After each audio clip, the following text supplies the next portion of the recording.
Smooth Lovely. as a baby's bottom.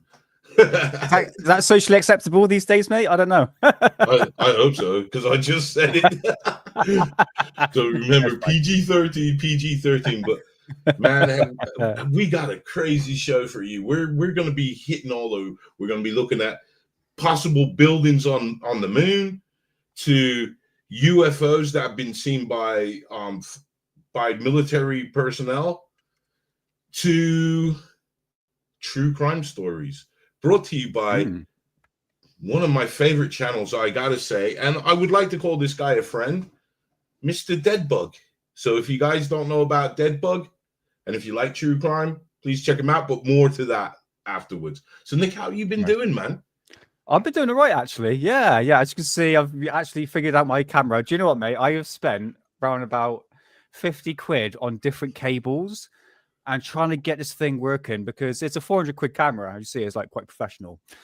And the only thing that I had to do was to plug in the battery. All I had to do was to plug in the battery. So I wasted money. But I tell you what, watch this. Watch this.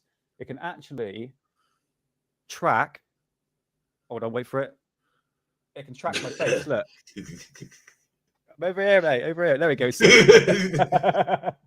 That. So yeah, it's it's good. But mate, we've got a banging show, because I tell you what, there's something I've noticed about the moon, right? So many different conspiracies behind it. And I've always been interested at the fact there's potential moon base or buildings on the moon. And I tell you what, guys, especially people in chat watching this, watch this. Don't listen, watch it, because this is going to be interesting. I've got a load of footage to show you of what potentially looks like buildings on the moon. It's going to get absolutely crazy. But anyway, going back to your question, mate, I'm doing well. But how was you, brother? You didn't have any internet for a while. Pre-lockdown or anything like that? Yeah, that was. I didn't know what to. I just didn't know whether to just turn up and not mention anything. But since that door's been open, I'm gonna have to. My internet was down. Basically, what happened was the telephone pole. Now, guys, I don't know if you know this, but fiber optics, because we have fiber optics in our house. And when they say you have fiber optics, what they mean is the fiber optics is going to the telephone pole. Yeah. But it's not actually going to our home. So what happened anyways is from what the engineers told me, so I don't know what's going on, but the engineer told me that this lady had a medical issue while she was driving a car, and her foot accidentally hit the accelerator, and she plowed straight into this telephone pole. And she's fine, everything's okay.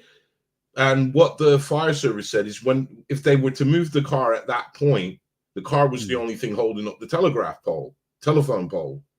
So it would have fell. So they cut everybody's internet off. Yeah. The cables that connected, and they removed the pole.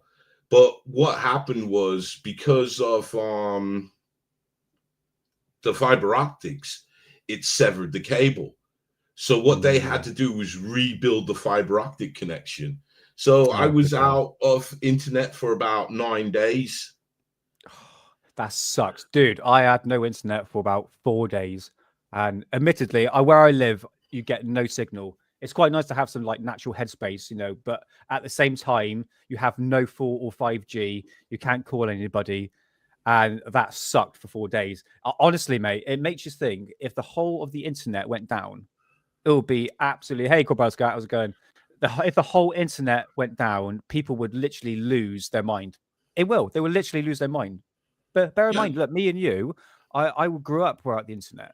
I'm a 90s kid. So my generation, we were out bloody playing by the time PlayStations came along and took everything over. But primarily, that's, just how it was. But people can't function on the internet. And I was a living proof of that. Well, it happened at the worst time, though, Nick, because the kids broke up from school as well. So it's tricky, isn't it? Okay. Yes, but it's righted itself, and here we are. So that's how come I hadn't put out any videos. And if you guys were quick enough to see the last video I did put out, and I do say quick because I took it down, I apologize for that one. What was it? What was that? Do you want to see? Then what? Yeah, what video was that? Hold on. Let me. Oh, by the way, this is my cat Lucifer, or Lucifer, as one would say, as my missus calls it. But yeah, Lucifer. So if I'm stroking, it's not myself, it's the cat. So he always sits on my lap every time we do a live stream, don't we, darling? Hey, bit of attention whore. But no, this video, mate, what is it? I can't remember. Was it a really? I don't think I was can it reflections of lights through a window or something like that? It was worse than that. It was, and I feel bad. I feel absolutely bad because, you guys pointed it out, and see, the thing is with me, yeah, I'm trying to find it, but I don't think I've got it. The thing about me is I get everything to me is a UFO. I know you should not look at it that way, but that's the world I live in.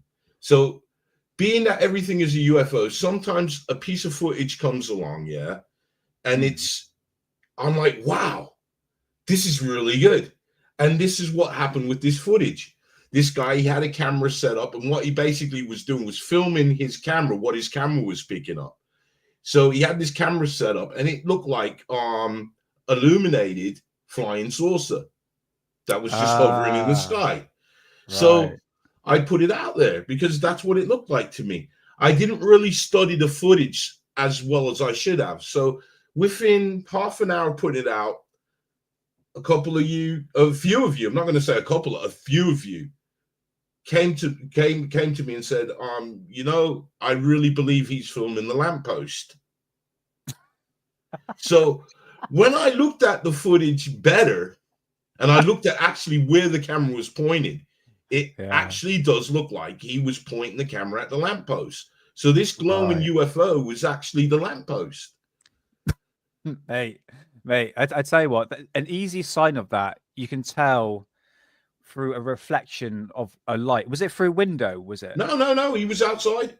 Just outside. Okay. Because normally when I've seen this video online of this apparently UFO expert, and it's basically this woman who was basically filming lights that were appeared to be in the sky. But what happened is she was filming it through her inside porch. So she was filming it through a window, and it gave the perspective, the lights, the lampposts gave these like reflection of balls. Yeah. And every time she moved the camera, the balls of light would move in unison with the camera. And it was so obvious, the reflections of light. But this guy, this UFO expert, his name's Jay.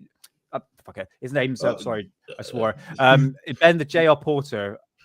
I mean, like you couldn't make it up. It was like it's clearly reflections. And I commented really nicely. It says, "I think this is reflections," but obviously these people deny it because they got disclosure bonus. But they think everything's a UFO. Everything's like, but it's like if you just do an experiment, take your camera out, have a little look, reconstruct what you think is a UFO or in that scenario. It's just reflections. But mate, we will go through it. Look at the drone situation. Look at that. It's a lesson to be learned, mate. No, but you didn't put any up. But you see what what I'm trying to say, Well, it's down to me. I can't sit there and say anything because I should have known better. I should have looked at the footage a bit more and looked where the camera was pointing at. But I just looked at what it was catching. I was like, "Whoa, this is amazing!" It's only that the guy's filming the lamppost. So it happened. So I apologize for that. And otherwise. That's it. I have been, as soon as I got the internet, I've managed to find some stuff, and I have been posting on Twitter, Facebook, and Discord. So I don't know, we probably might have a look at that stuff later, or we might not. Okay. So that's cool, man. It's all yours, Nick. Let's. All right. Well, I think first things first, right? Let's bring up this video, mate. I got it already. I had to mute it because there's actually music on it, so we'll have to keep this muted. So what I have here is a combination of photographs, 160 photographs. This is the channel. This is for entertainment purposes, and obviously we've got to laugh about this stuff as well. So fair use, shout out fair use, because I know what copyright's like. Fair use.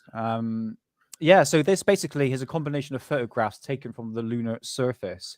Now, when we're talking about the moon, and especially the buildings of the moon, I think what people don't realize is that the building structures. Oh my god, I've got cat hair in my mouth. Oh, what? Oh my god, hold on. Yeah, sorry, I lost train of thought. Oh, yeah. So the building structures is basically around the dark side of the moon. This is like where some of the light sources is what the side of the moon that we do not see. Because remember, we're only seeing one side face of the moon, isn't it? We've never seen like it doesn't turn like the Earth, where it's turning 360 degrees. Or unless you think the Earth is flat, then you're a moron. No offense. But basically, what we're focusing on the dark side of the moon. So a lot of probes and orbiters, what do they call it? Is it lunar orbiters that would scan the surfaces of the moon and take photographs? So what I have to do, let's click play because I'm rambling on. If we just sort of go through these as it's playing through, this. A lot of photographs, what we're seeing here, was taken from the 50s and 60s and 70s. Actually, I think before the Apollo 11, which didn't go to the moon, by the way. That's just my own personal opinion on that. And obviously, these photographs were taken. But what you begin to notice, and especially some of them, are blurred out. And it's a bit like pareidolia. Okay, remember that word, hidden pareidolia? You're making Indeed. something out that is basically like for this is called the castle. We're going to talk about this in a minute. So it may look like as a building structure, so to speak. It's a bit like when you see a cloud and it looks like a dog face or it looks like a cow, something like that. So it's your perspective of what you think this potential work could actually be. So what we're actually seeing here is a lot of strange stuff, towers, dome shapes. I mean, for instance, like dome shapes in the middle of the craters. I think a lot of this might be fake, guys. Okay, so I just want to show you some. You get some real photographs on here. Not necessarily fake. I would say more like artists' interpretation. Artist impression. Yeah, artist impressions, basically. So it's kind of hard to see. This is the best sort of footage I can get in terms of photographs. I mean, there's not a lot of film footage of this. The shard we're going to talk about in a minute. So there are some really strange stuff being presented on the moon.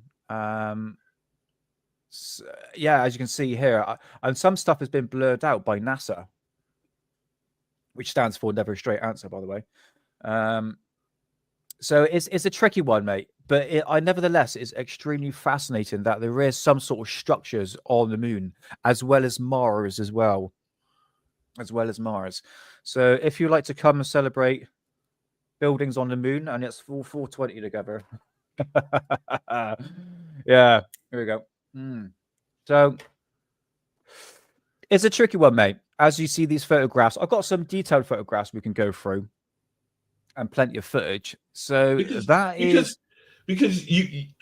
think we'd have to present two sides of the story, because although NASA has also been known to heavily airbrush stuff out. Yeah. Or, like I was listening to a guy speak about this, and he basically said, look, we have satellites in the sky, and he was talking back in the 60s, that they have satellites back in the sky that could read license plate numbers. Sure. But yet they cannot get a decent, clear image of the surface of the moon. So that makes you have to wonder why. And just remember the cat litter box story about Mars. So the face on the moon, not the face on Mars. Sorry, is that what you're talking about? Yes. Yeah. So we have to we kind of, and if you don't know about the cat litter box story, here's a quick one: the face on Mars. Then when NASA claimed that they got the proper pictures, they manipulated the pictures and airbrushed it and covered it up that it looked like nothing. And they will not go over that same area again. They will not do a flyby over that area again. So we know that NASA does manipulate pictures. They, they openly admit that they do use certain techniques. When we see images of the Earth from them, they do use certain techniques to make it look more appealing to us. Sure, probably the best picture of our planet that has come out in recent times is the one that came from the spy satellite. Have you seen that one? Yeah, it looks nothing like the previous photos of Earth. Yeah, because we always knew that Earth wasn't perfectly round, and so not flat. Well, yeah, that's what people want to believe. I don't care. I think Yeah, it's no. an obsoleted argument, because we can now, we live in a civilization now where we can prove or disprove this, and yet the flat earthers won't put their hands in their pocket and buy a rocket ticket. Exactly. Yeah. So I mean, from don't when you come on. I was going to say, I mean, there was a famous flat earther who had a famous YouTube channel about it, and he was actually flown over to Antarctica because he says, no, the sun doesn't stay up for 24 hours. And then he had a paid trip to Antarctica, and he witnessed the sun being filmed for 24/7. And he's like, oh, actually, it proves my theory out of the water. So I'm sorry to say this, but this flat Earth stuff, I don't want to dwell on it. I think they're complete idiots. Absolute idiot. I don't want to call them names. See, I don't like calling people names. I think I personally believe you're entitled to believe your own opinion, sure, but you're still an idiot. Not just an opinion, but you're entitled to believe in what you want to believe. But when you have avenues to prove yourself and you don't want to do it, echo chamber. I mean, like one of the arguments was there's no curvature on the Earth. Now, I've watched footage from the summit of Mount Everest, from the summit. And these guys, when they're taking the footage, you can see the curvature of the Earth. You can see it. Yeah. But I thought, what's that? Some sort. So I don't even want to get into it no more, because if you're not going to put your money, your hands in your pocket, and you can even stop talking. No, you got. Yeah, no, you got a point. You got a point, mate. Because there's, I don't know as well with flat Earth and all that, but I just, if you got offended because I called you an idiot, get a sense of humor, grow a thicker skin, honestly, because there's so much worse words I can say. But I think this is a complete total psyop in terms of really pushing conspiracies into a different direction. And I think the flat Earth is a prime example. But what you're saying, mate, is that the people in our community, the alternative media, the conspiracy theorists, and one would say, they live in an echo chamber. They don't want to look at the other side because they don't believe in science, because they got their field hurt during COVID. So for me, I'm just going, well, I got to look at both avenues here. That is the way I research, like my German flying saucers. I'm very skeptical on everything that comes out about that. So you have to have a broader perspective, because that's how you're going to learn, isn't it? Because otherwise, like you said, like I said, you're going to live in an echo chamber. Well, to me, I just personally believe now you got three private people: Elon Musk, Jeff Bezos, and Richard Branson. Yeah. They're all doing these things, taking you up in the air where you can go and see the Earth. So put your hands in your pocket, because the flat earthers are not a poor community. If I remember rightly, I was told there's 13 million alone in South America that believe in this theory. You have rappers. You have somebody that's so rich he could build a rocket to try and prove that there's a dome on the Earth, even though the rocket was badly made and it didn't fly right. But hey, that's our point of view. But it's something that can be proven. You can prove it. You can prove it. Yeah, absolutely, mate. It's yeah, I don't want to dwell too much on it, but it's like I said, you can easily be proved that it is round, and it's been around forever. That's it. It has been around for a very long time. It has been, and definitely not flat. Yes, I understand. It's not like a pancake. It's like a flat. Whatever. Anyway, so yeah, as we can see here, back to buildings on the moon. I thought it'd be quite interesting to bring up our favorite place hidden. Do you know what our favorite place is? It's called Twitter. An absolute total cesspool of information you can go down. So if you can bring me up, please. You know what, Mr. Big Pond? Here's something for you then. If you let me explain how gravity works. Get a bucket, put some water in it, and spin it around as fast as you can. And then you will see that not a drop of water will fall out of that bucket. It will stay in the bucket. So don't tell me to use my imagination. Smiley face at the end. Yeah, like it. That's fine. It's your opinion. What? I don't know. Was he joking? Mate, you know these people can be a bit sarcastic. I don't know. Sorry. If you were joking, then sorry. I don't know. I'm not going to get into it. Forget it. We're going to leave the flat earth. Believe what you want to. God bless you. Absolutely. I know And about jazz. Right, bring me up, brother. I got a nice car. I got a nice bridge to sell you as well. Oh, brilliant. Right, let's bring, because you mentioned about this guy. Yeah, so Jay Anderson from the Project Unity uploaded this on Twitter last year. This came out at the Disclosure Projects in 2001, May 2001, I believe. And they had various whistleblowers, so-called whistleblowers. But we had someone here who worked for NASA called Carl Wolf, who was given his testimony what he saw at the photographic lounge or area, not lounge area in NASA. So let's listen to what he has to say. My name is Carl Wolf, and I was a precision electronics photographic repairman with a top secret crypto clearance in the United States Air Force. I was stationed at Langley Air Force Base in Virginia. In 1965, in mid-1965, I was loaned to the Lunar Orbiter Project at NASA on Langley Field. Dr. Colley was in charge of that project. They had problems with a piece of electronic equipment that was bottlenecking their production of photographs. I went to the facility, and when I walked into the facility, there were scientists from all over the world. I was stunned, actually, to see people at a NASA project from all over the world. It didn't make any sense to me initially. I was taken into the laboratory where the equipment was malfunctioning. I couldn't repair it in the dark. I asked to have it removed. A airman second class was in the dark room at that time. I was also an airman second class. I was interested in how the whole process functioned, how the data got from the lunar orbiter to the laboratory. I asked the young man if he described the process to me. He did. About 30 minutes into the process, he said to me in a very distressed way, by the way, we've discovered a base on the backside of the moon.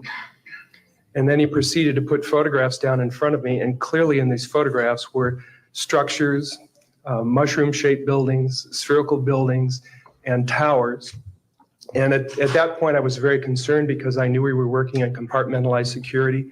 He had breached security, and I was actually frightened at that moment. And I did not question him any further. And a few moments later, someone did come into the room.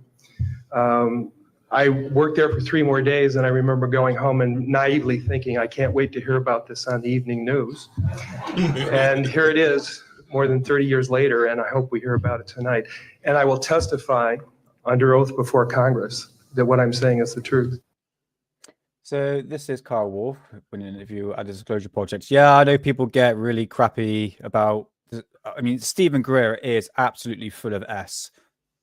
I mean, you couldn't get faker than, fake poo on the road. But anyway, check this out. This is my original copy, which I found at my parents' place.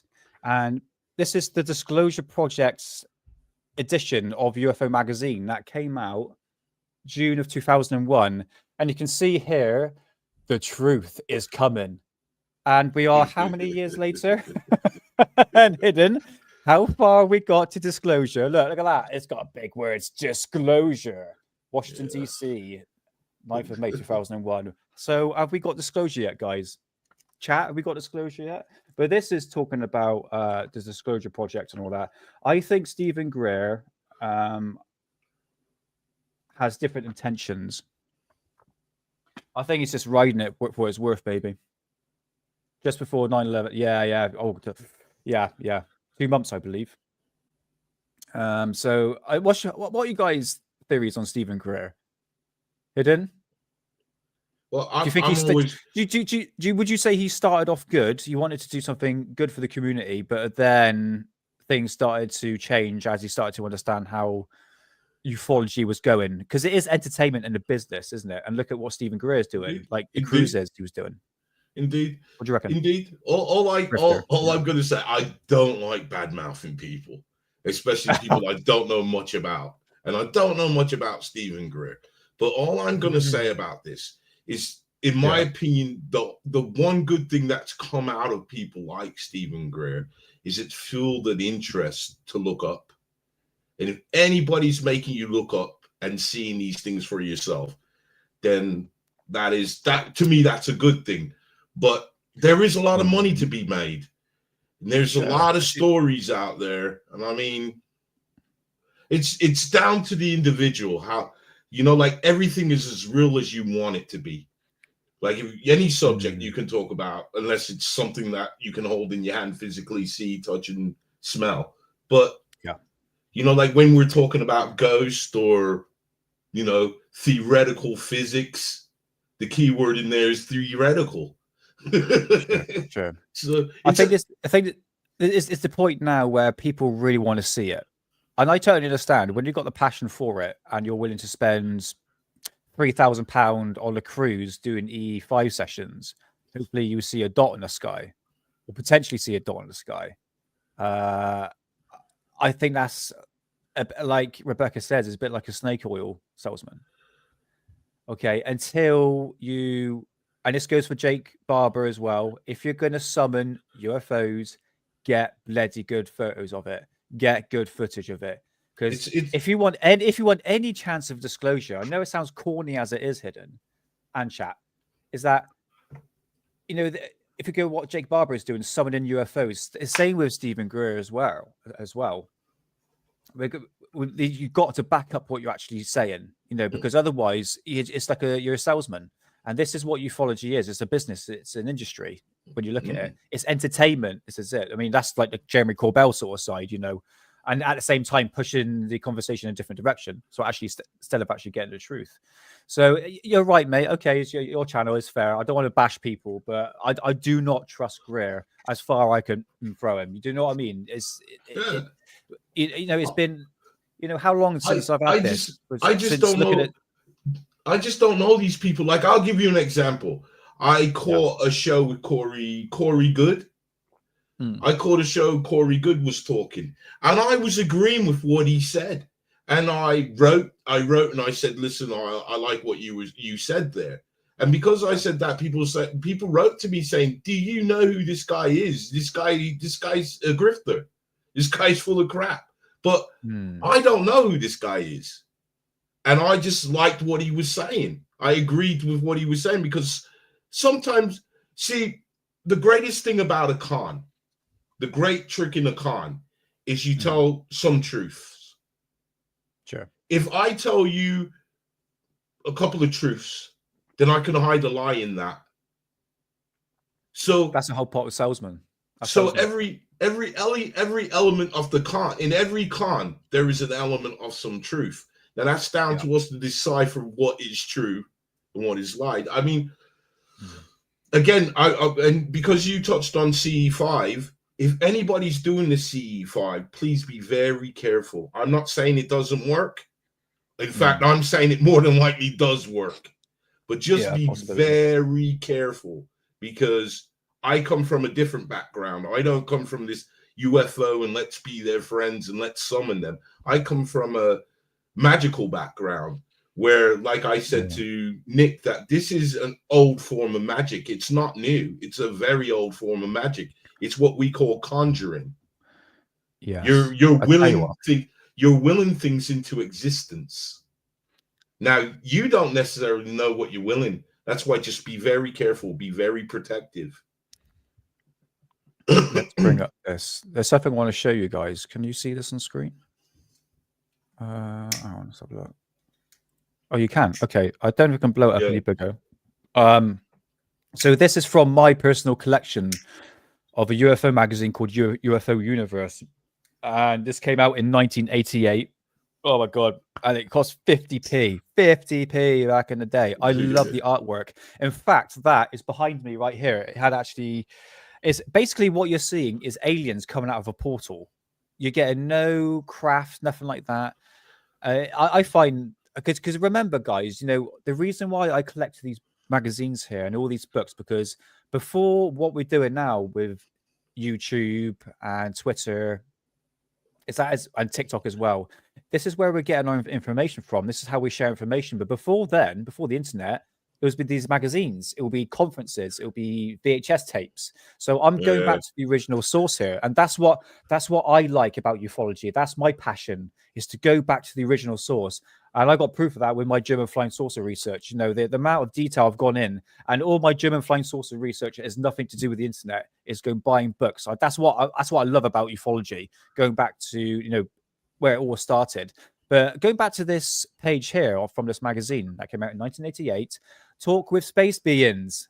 Oh, it's a shame I can't blow it up. If you go to Alien Addict on Twitter, I actually uploaded this not long ago, and it's talking about communicating with extraterrestrials, not necessarily UFOs like spacecraft like this, but potential beings. And this is what I would agree with you, Hidden, on this aspect, is that you don't know what you're summoning.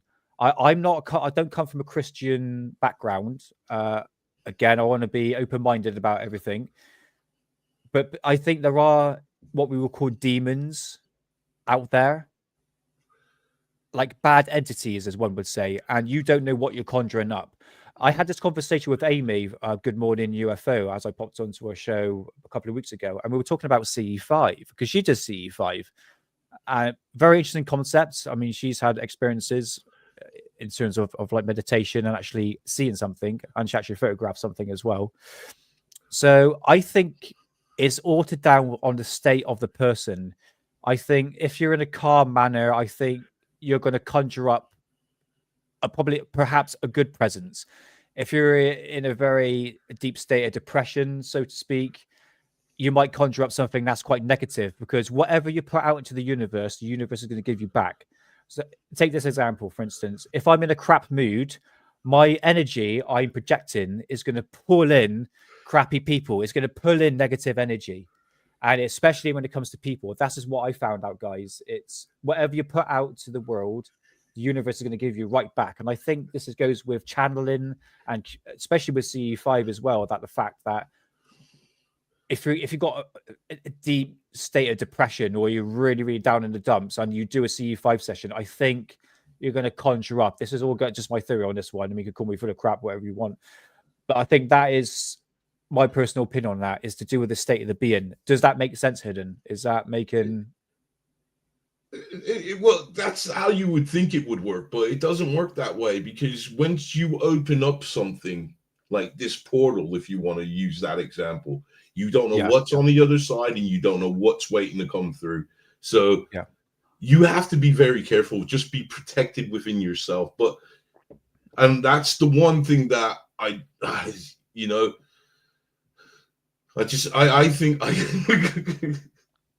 the comment on the screen, I think they have yeah, sorry, man. I was looking at my Twitter. I would have started laughing. Yeah.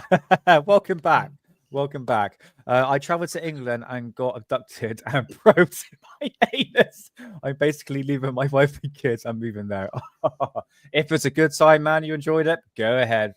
More power to you. But visit your wife and kids like now and then, Oh, brilliant! I tell you what, I love the comments like that. It's brings a sense of humor out. Disclosure will be the oldest news ever reported in the history of the universe. The world knows the US playing games. Yes, exactly where we are now. But the sad thing is, and I've said this time and time again, disclosures happened, and I don't understand why. I'm sorry, mate. So I don't know what you want from the government when you're asking for disclosure. What do you want? Okay, let's get some clarification here, because it's what really annoys me, where people who insert themselves into ufology and change the word of disclosure. Disclosure going back to way back into the 60s, 50s, 60s, 70s, whatever you want. Disclosure was about releasing the information about prostate tickling by aliens. Yeah, not that, Rebecca. What I'm trying to say, I lost my train of thought now. People that insert this word disclosure into the UFO. Oh yeah, disclosure. They've changed it, what the actual meaning is. Now, disclosure means that the governments, UK government, primarily the US government, saying there are extraterrestrials and they are visiting this planet, but at the same time, it's actually given evidence to say, right, but we do have these crafts. This is what disclosure was about. Now, someone called, I'm not going to say his name because people might like him and it's a very controversial person, but he says now that, oh no, disclosure is all about what the military technology has, regardless if it's actually alien or not. It's like, no, disclosure is about giving proof that aliens has been visiting this planet, and we have evidence, especially evidence saying that, not just saying it, you need to provide it. And that's what disclosure was. But now it goes in different directions now. People say, oh no, it's to do with the military. It's like, no, we just need some evidence to prove that, look, space beings or whatever beings, it could be bloody interdimensional beings, are visiting this planet, and we just need proof of it. And that's what disclosure was about. But did you know what I mean? You know, disclosure is all over the planet, all over the place at the moment. Hey man, how's it going? Yeah. I mean, I only thing I could say about the disclosure that I'm talking about that I think has happened already is the fact that the papers don't need to, they're that old. You don't need any redaction, because most of the people that I would presume would be dead by now, that would be named in there. So really there's no need for the redaction. But there's a healthy lot of information out there. The CIA have their X-Files, the FBI have their X-Files, the MOD have their X-Files. You know, many other countries are joining, you know, Argentina, Chile, a lot of South American countries. I believe that Japan and China are talking about opening up their files to talk about this phenomena. So I do believe that somewhat of this disclosure. I mean, I don't know what you want from your government. I don't need my government to tell me that this phenomenon is real, because my two eyes have seen it. I think we come to the point. I understand your point of view, mate, and I think we've come to the point now where we just want the evidence. We don't want to see blurry footage. Hey man, how's it going? And it's like my cat, actually. That's awesome. Yeah, so this is what I mean now, man. We need the evidence. I'm pretty sure it's in documents that are still hidden to the archives that hopefully might. I mean, what I've been talking about, Anna Paluna Luna and her task force about giving transparency to especially JFK files and stuff like that, plus the UFO phenomena as well. I think a lot of stuff would be redacted because of the people that are involved. But we just need evidence. Yeah, so I understand what you're saying, that the evidence is there. It's just been hidden for us. So, and I totally understand saying why do we need the evidence from the government? I'm not saying the government, because the governments are not going to give us disclosure. It would have to come from scientists, and it'll have to come from something military, something high up in the military contractors. But that's whenever I see this word disclosure and they're having a talk about it, I always see them bring in the government and say, well, you know, when is our government? And I'm always like, well, the government's got their own. All you have to do is type in FBI X-Files, and you can go through. You can go through it all. A lot of it's all up to, how do you say, your own discretion, because there's interesting stuff about remote viewing on Mars, and it's you know, and we know that the CIA did have an active program on remote viewing that they're still doing now. They're still using remote viewing now. It's not what we might think, because they believe that they can spy on people. And, you know, I would believe that Russian intelligence has it as well. So, but, you know, like I say, I don't need my government to tell me this is real. I know it's real. And then the dot side is, well, if the government comes out and starts saying this stuff is real, then we're going to start thinking, well, maybe it's not real, because the government always lies. This is it, mate. This is it. It's like this argument with we have with NASA. Well, I have with NASA. It's, well, if it goes against the narrative that you want, then we don't believe NASA. But if NASA is saying something that you want to believe, then we believe NASA. And I think it's ridiculous. Either they're lying or they're telling the truth. Exactly, mate. So let's bring up, let's as we're going on to the subject, let's bring up. Yes, we're diving off. We got to stay in. Stay in, mate, because we're talking about NASA here, because NASA's a big part of this. Okay, what does NASA stand for? Never the straight answer. Need another 7 astronauts. Nah, that's a bad one. I shouldn't have said that joke. Oh, mate. That's an old joke. It's all good. That's an old It's joke. an old joke. It's all good. But Trump's America now. We can joke. So this came out a long time ago, actually. 16 years ago. I love these old videos because this is what you would find. Do you believe the KGB alien race book is real? Ooh. Not too sure on that one. KGB alien race. Yeah. Isn't that crash that happened? No, isn't it where they got all these they've kind of disclosed all these different races of aliens. I've seen a picture, so I'm thinking, is that it? Okay. But to me, it could be somebody that's had some mushrooms and said, you know what? Let's put a book together. Yeah. Yeah, most likely, mate. Most likely. No arseholes. Okay, we'll put it back up, mate. We'll put it back up. That's good, mate. Oh, brilliant. Hey, I'm smoking Australian Rocky, and it's delicious. Bong and coffee. You're from New Zealand. You're from New Zealand, ain't you? Are you from New Zealand? Yeah, because that word, the last word, the Americans don't use that. So it's either British, Aussie, or New Zealand. It's got to be, because we're the only nations that use that word. That's one thing I know. Right, you are. Okay, sweet. Yes. I'll tell you what. I'll tell you why I figured out you were New Zealand. I had to just check you out because I was wondering if you were somebody else. So I had to check you out. So I saw some videos you posted, and it looked really nice where you're at, and I thought you were from New Zealand. Hey, nice. We're all brothers here, though, man. From when I'm unfortunately I'm doing the show straight because I want to keep it on track. Mate, I've won at least. Come on, man. I didn't do anything last week. Let's see what we got here. Oh. Exodus cheese. Oh, some old school blue cheese. Yeah, man. I can smell that from here. Listen, I thought they was all right. So, but hey, I thought they were all right. Don't be too critical on yourself. Yeah, don't knock yourself, man. Just go look at my bloody YouTube channel. It's bloody terrible. So don't worry about it, mate. Just put it out there. There's worse things you can see on the internet. Just to, you sort of learn from mistakes, mate. But yeah, no, thanks for being there. I thoroughly enjoy your name. It's such good humor. Yeah, well, you smoking, mate? Come on. Nah. Hey, well, fine. I thought we were friends. It's all right. It's all right. Right. Anyway, let's go back to the moon. So talk about NASA and blurring stuff out. So I have this video here. It has spooky music. Should I click mute on this one hidden? I'd see. I need to hear the music because does it tell you? You know, if you go on the description box, yeah. Because sometimes it tells you if it's the music.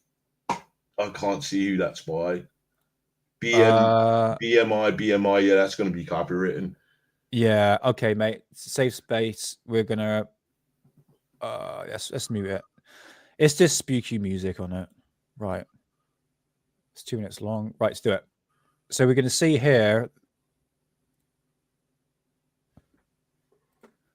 Is he saying anything interesting? Not really, mate. No.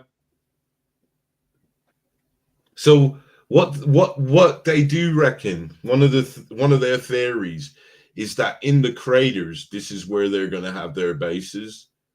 Yeah, pretty much. Yeah. But what you're going to see here is a lot of blurred out footage. What's the X? No idea, mate. That's a UFO. No, it's not. It's there's the lander, the fake one. Who's taking that photograph, by the way? You know what I mean? But it'd be from the thing that it jettisoned from. I don't believe it. That's I like this is what I mean. Look at these photographs here. They're so blurry, you can't make out what it is, isn't it? Well, so we're going back to like that's the game. That's the game. Yeah. That's the game. I mean, I would never have thought that NASA would do things like this until like when they admitted that they employ people to mess around with the Earth. Yeah. So it makes you wonder, well, what else? And especially the cat litter picture, the face on Mars, how they distorted that. Mars. How they purposely went out and distorted that. Because these are old photographs. These were taken by, I think they used to send the probes up and then bring the probes back to ground and then transfer what the photographs. I believe they were taken by film, I believe, at the time. That would make more sense. Like it would make sense. Like 8mm. Here we go. So this is NASA. That's it, 8mm. Yeah. So it's going to be very grainy, but this is all the blurred out footage. I don't know about that. That's interesting. Weren't India supposed to release a lot of pictures from a recent mission, and NASA only let them release a couple? Yeah, it makes bloody sense. See, but to me now, how did NASA get involved? Because wasn't the Indian mission an independent mission? Maybe it wasn't. That's what I thought. Yeah, maybe it they wasn't. were funded. Well, you look at Elon Musk; he's more or less funded by NASA, I believe. He's taking money from everyone, and he. Yeah. But no, hold on a minute. The Indian one, that was like, didn't they show like a fake footage of a spacecraft in they flight? They actually went to the Ganges. That's pretty. I'm sorry, man. I'm sorry. Don't apologize. No, it's funny. No, I got to be careful. Yeah. I know. But you can see here we have a lot. I mean, if I go back a little bit, you can see all these blue. They're all like blurred out. They all look like penises, to be honest with you. That shows how immature I am. But why would they blur it out? This is it. Why have they got to blur out that bit? Exactly. I tell you what, exactly. Aliens, mate. It's proof. That's your disclosure, guys, right there. There you go. But it's weird. You're getting more disclosure here than you will from your governments. Yeah. See, that's interesting. That's interesting to me. See, I would like to know. See that one there. I would have loved to know the location on that. If we could have got like a thing. What do they call it? When you get the longitude and latitude. I just said it. Where that was. We could actually go on Google Earth and Google Moon and have a look at it. I tell you what, a good YouTube channel to show, but unfortunately we can't use any of his videos. And that's John Leonard Wilson. You've heard about him. Yeah. Because my mum mentioned it. Says, "Oh yeah, you got to check out this guy." And I was like, "Look, I know he's a bit funny when it comes to like using his material, but he's got some really fascinating stuff." Because he takes deep space images. That's it, deep space. Yeah. It's thoroughly interesting. See, but I always think these images are interesting because I've posted one out about the towers on the moon from NASA. So I do think every so often something slips by us. I think they do. I think they do. And I would have been really interested to see. I'm gonna say his name wrong, but the British hacker Gary McKenna. Yeah, Gary McKenna. I'm gonna try and get on the show if I can. Ooh, that'd be interesting. But anyway, I would have loved to have seen what he saw. Because when he apparently hacked NASA, he got the smoking gun proof. He said of I think he described it as a cylindrical gray UFO, and with balls at the side of it, and he said there was no joins to it, nothing, and it was just there. It's hovering over Earth. Yeah, because sorry. Oh yeah, because I followed Gary McKinnon when it first came out. This was back in like 2001. And all right, we did. Yeah, what he was talking about what he saw when he hacked into NASA sounds quite interesting. Bear in mind, we're dealing with dial-up days back in those days, you know. So yeah. Yeah, I know he Because can't talk. he said he had to lower the resolution because it was coming in so slow. I think he said it's something like 4 bits. Yeah, this is what we're dealing with dial-up days, guys. You know what it's like. Remember the old noise used to make? Yeah. They were like dial-up tone and everything like that. Yeah, John had John That's Leonard. I think that's what his channel was called. If you just type in that name, I'll grab it for you guys. Hold on. I'll put it in the description. But yeah, if you want the best moon stuff, John Leonard Olson. There we go. I'll put this up for everyone. He's very good. He does catch, like, you know, some of these plasmatic crafts. Some really interesting stuff he does catch. Really, really good stuff. So I've just put the link to his channel in description. Go check that out. Not description, in the chat box, sorry. So yeah, but watch us first, because that's most important. Because Street Cap was one of the guys around when I first started. So yeah, and I remember when he sadly went. Here we go. Right. Okay. So this is Bill Cooper, or William Cooper. This is a lecture he did back in the 90s. And he is talking about a book that I want to get. It's a lot of money on eBay, but I've never really bought a moon books because I'm not really interested into it. But anyway, let's listen to what Bill Cooper has to say about structures on the moon. Did you manage to put that link in? Say again? Did you manage to put that link in? Yeah, it's there. Oh, okay, because it hasn't showed up here. That's all. Guys, have you... it's in the chat box. Isn't it not there? Let me have a look. Yeah, because Godstopper says it. He said cheers. That's why I was looking for the link. I'll put it in again. There you go. I'll just put it in now. Do you know what? That's the thing with YouTube. They're funny with links, aren't they? Especially me when I'm like shadow banned. So, but yeah, John Leonard Wilson, guys. But I definitely, I can't see it.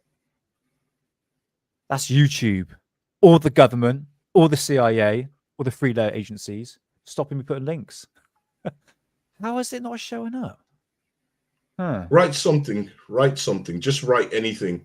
Let me, because I don't know if you're. Yeah, no link. No one else is yet. Just write something. That's what I was thinking. Is he a mod? I'll make him a mod now. I didn't know I never made you a mod. Just write hello. And then I can mod you. Oh, great. This is our welcome to the show. Yeah. They're all saying you're not a mod. So just write hello.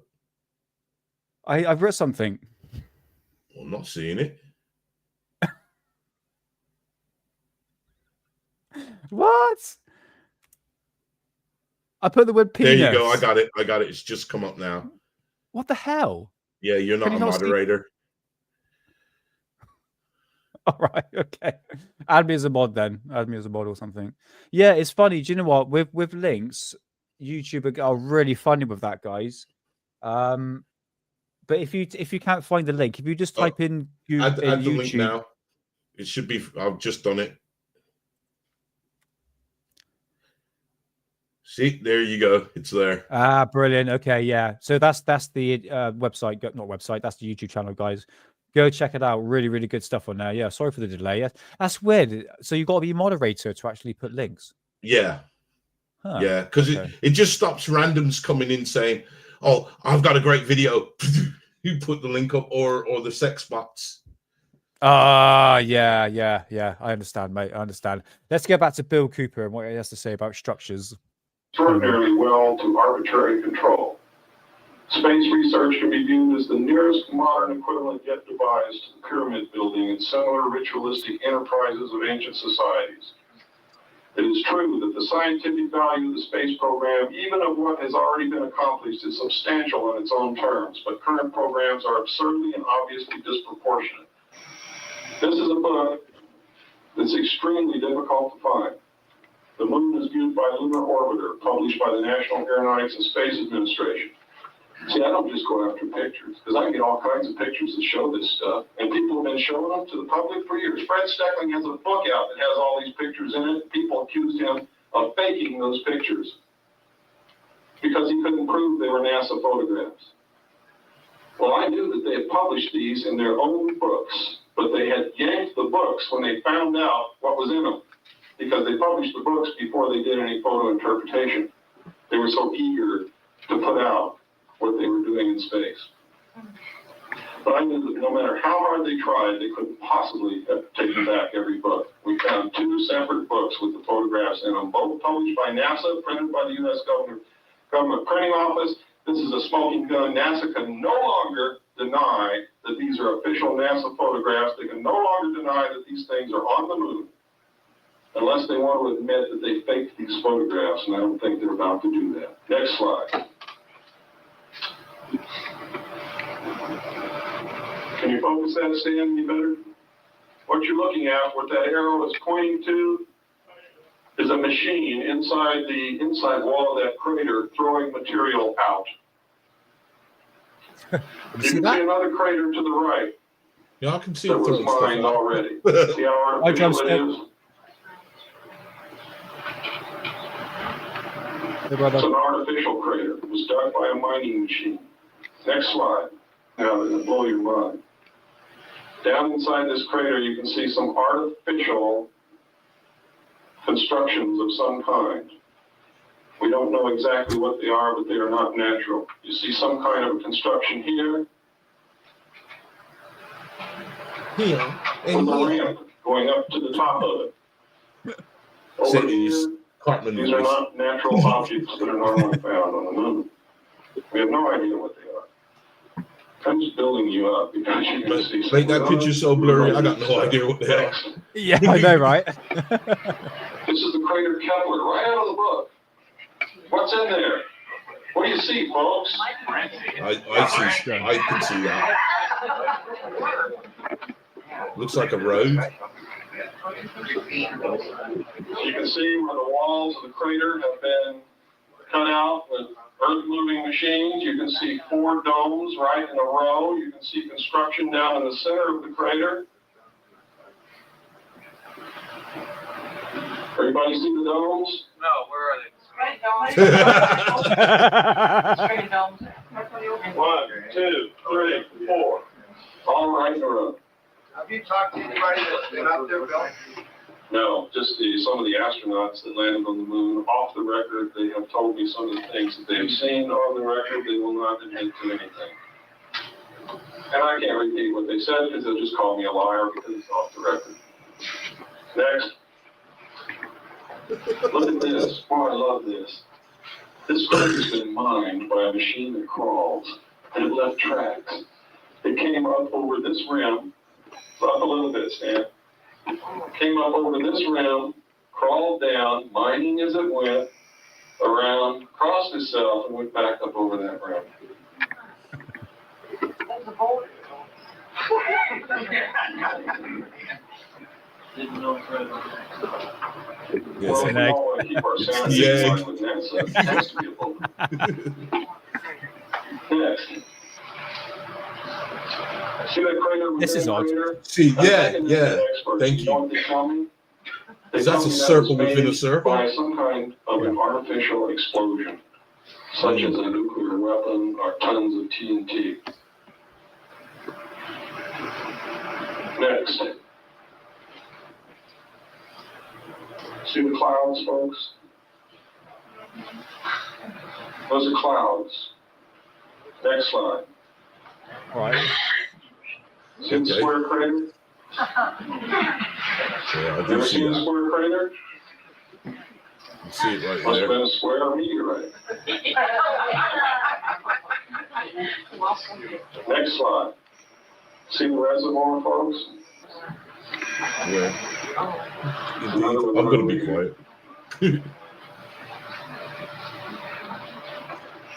Next slide, please. More close-ups of the mining machines. Next slide. You folks still back to the pyramid?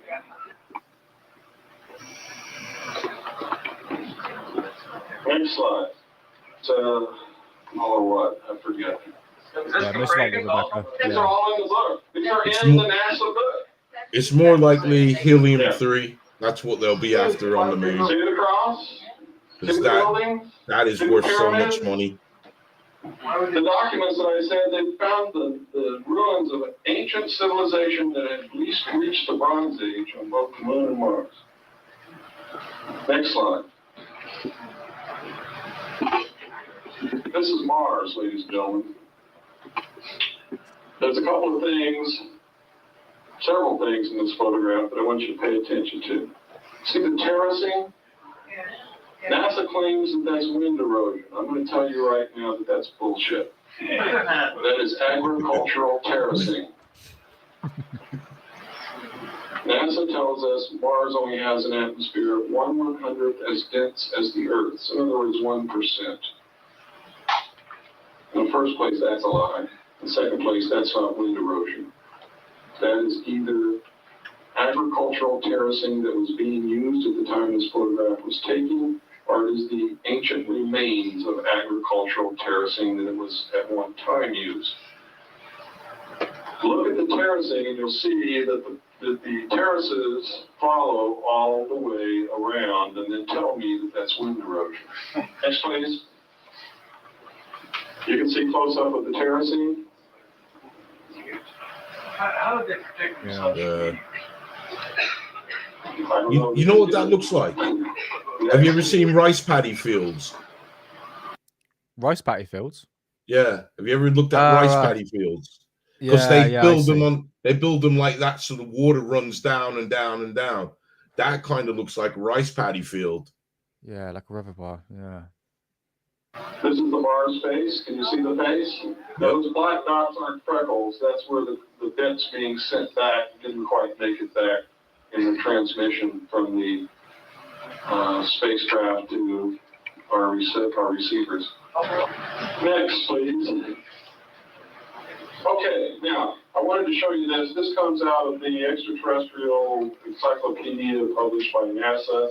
And on here, it talks about Mars in the 20th century. And where's it at? I think that's it, mate, for that. But that's kind of interesting where you left off. That Mars actually has an encyclopedia of extraterrestrials. Should we just click play? Let's just carry on. Let's just Before you click play, though, doesn't that speak volumes? They have an encyclopedia of extraterrestrials. Now, an encyclopedia is a book of facts. Yeah, I would. Yeah, you would say that, isn't it? Encyclopedia is a bit like the dictionary. It's like in history as facts. But I've never even heard about this, mate. Let's just click play. Let's click play. Let's click play. Oh, under stage 2, robotic surface exploration, Mars airplane. I thought, Mars airplane? Mars told me that the atmosphere on Mars, NASA told me the atmosphere on Mars is only 1/100th as dense as the atmosphere on the Earth. How in the hell can they possibly have an airplane fly around on Mars? I did some research and I found out it's a reality. They're really planning this airplane. They have diagrams of it, pictures of it. They're getting ready to build the thing. Next slide, please. There it is. This is an official NASA photograph. They lie about the atmospheric density of Mars. That's a drawing, about everything else. Is it? That's a drawing. Martian landers It's not no official NASA photograph. All around it. Remember those photographs? Didn't you think it was kind of funny when they told you that the warmest that the temperature ever gets on Mars is minus 20-something degrees Fahrenheit? How can you have ground fog? Ground fog is moisture-laden warm air moving over a cold land mass, or water mass. They also told us there's no water on Mars, so how can you have ground fog anyway? At the same time, they showed us photographs of clouds at 15,000 feet, some of which you can see in their own drawing right there. Next slide, please. This is a letter from an astronaut, Gordon Cooper, to Ambassador Griffith of the United Nations. And I want you to listen to this. This is an admission by an astronaut that extraterrestrials are real. I wanted to convey to you my views on our extraterrestrial visitors, properly referred to as UFOs, and suggest what might be done to properly deal with them. That's an astronaut telling you that UFOs are real and they are extraterrestrial. Right. Okay. I'll tell you what. I'll put this in description. Not description. The chat box, because it is interesting. This is Bill Cooper we're talking about here. He's got some really good information, whether or not you think it's actually real or not. But I thought I would show this because this anything Bill Cooper related, it's deep in the archive of YouTube and even the internet. So keep this saved. I think this might be on my YouTube channel, actually, The Cosmic Twilight. But nevertheless, the book that he had, in fact, I tell you what I'll do. I'm going to have a little look now because I got the book saved. No, I'll do it after the show. I'm going to try and I'm going to buy this book because all the photographs that he showed hidden, is all crappy, it's blurry. Yeah. So let's do a follow-up on this. I'm going to buy the book because I've got it saved like on my, basically anything UFO related, it informs me like something's news come in. And this book, you can find it on the internet. It's a bit expensive. It's probably about nearly 100 quid. I'm not joking because it's that rare. But we'll see. We'll see what I can do. And then we'll come back, excuse me, with a follow-up episode and we'll have a look at these photographs to see whether or not we can see any equipment or mining equipment. Yeah. But a bit like what Rebecca was saying, that is most likely like they have been doing trips, mining some sort of minerals, like you're saying about helium. Helium-3 is a very rare substance. It's a very rare substance. It is on Earth, and it's so rare that they won't disclose where it is. It is worth a hell of a lot of money, but it's in abundance on the moon. I think the moon has been kept secret of why we haven't gone there. Now, I personally don't think we've been there because we've been, 50 years, and the excuse is that they've lost the technology and they've scrubbed or lost the footage, the original footage of the moon's landing. I mean, I'm sorry, I'm not buying that at all, especially when you lost the technology. We can't even get people out of orbit. Not orbit, is the Orion's belt. That's what I'm talking about. And I can remember they tried to do that about 5 years ago, and they had the highest tech spacecraft. It had multi-layers of sheets of material to stop the radiation piercing through into the cockpit, into the astronauts. And even through this high-tech technology, the radiation still went through and they had to abort the mission. And you're telling me they did that back in the 60s with something that was made out of like flipping tin foil? I'm just really not buying it. And there's a great documentary called Something Funny Happened on the Way to the Moon, something like that. The guy got punched by Buzz Aldrin. yeah. What's his name? I think his name's Bart Sabrell. In fact, I should mention this. If you go to Alien Addict, as you know, I've taken over Alien Addict. There is an interview with Bart Sabrell. I think one of the best ones actually. Find that's not blowing Alien Addict's trumpet, but it's literally one of the best interviews you'll see on Bart Sabrell, talking about because they did fake because they did fake footage. And in that documentary, it's an old style documentary, and you can show that the astronauts were in orbit, but they had, what you can see, they were basically filming Buzz Aldrin or the other one, Neil Armstrong, one of the two, and they were next to the window. And what they had was like a transparent cutout of Earth. So they had a circular window and you had Earth right in the middle. And what happened, the camera moved and then they pulled the film away, or what was supposed to be the Earth, and you can clearly see they are in orbit because you can see it through the window. And when Buzz Aldrin was caught on that, he went all funny, and that's when he got punched, mate. Okay. That's when he got punched by Bart Sabrell because he brought it up saying... I didn't see that bit. I saw him walk up to Buzz Aldrin and say, come on, swear on the Bible, you didn't go to the moon, and Buzz just knocked him on his ass. Shall I see if I can be able to find it? Because to me, it's a clandestine argument. I mean, I do agree. I do agree. I do agree, to me, that it's very, very dodgy. A lot of money was apparently spent to go to the moon, and then they lost the technology of how they could do it. So, hey, Saggy Paul. Yeah. It doesn't make sense, mate. To me, it just doesn't make sense. Hi, guys. There was a YouTube video about they found a way to Oh my God, mate. I'm 420 too much. All yours, buddy. Okay. Hi, guys. There's a YouTube video about they found a way to get astronauts through the Van Allen safely. Like, the landing never happened. I strangely can't find it now. Yeah, honestly, there's a lot of stuff been scrubbed from the internet, and me and Mum was having this conversation about. Remember the 2 towers that fell on that day in September? A lot of footage of that has been taken off the internet, and we're talking about, well, when me and Mum were really getting into the conspiracy behind that. This is like 2008, 9. That type of footage you find back then, you won't find it now.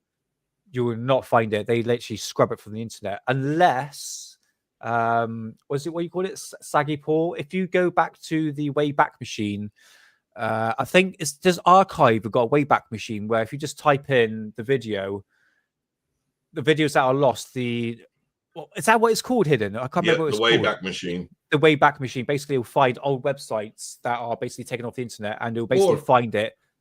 Or just go to Dailymotion. Because they never scrub anything off of Dailymotion. So have a look at Dailymotion. There's probably stuff in Reddit, Rumble as well. Yeah, I would honestly say, right, me being I like conspiracy theories and all that, and I can remember back in the day you would find these videos all over the internet. Don't use Google, guys. I would say I use here Microsoft Bing. Which one is it? Yeah, Microsoft Bing. And I tell you what, I'm finding it literally gives me so many conspiracy theory videos. And I'm thinking, this is like, it's beautiful. Don't get me wrong, it's enjoyable, but don't use Google, because they always, first thing they do is give you the debunk.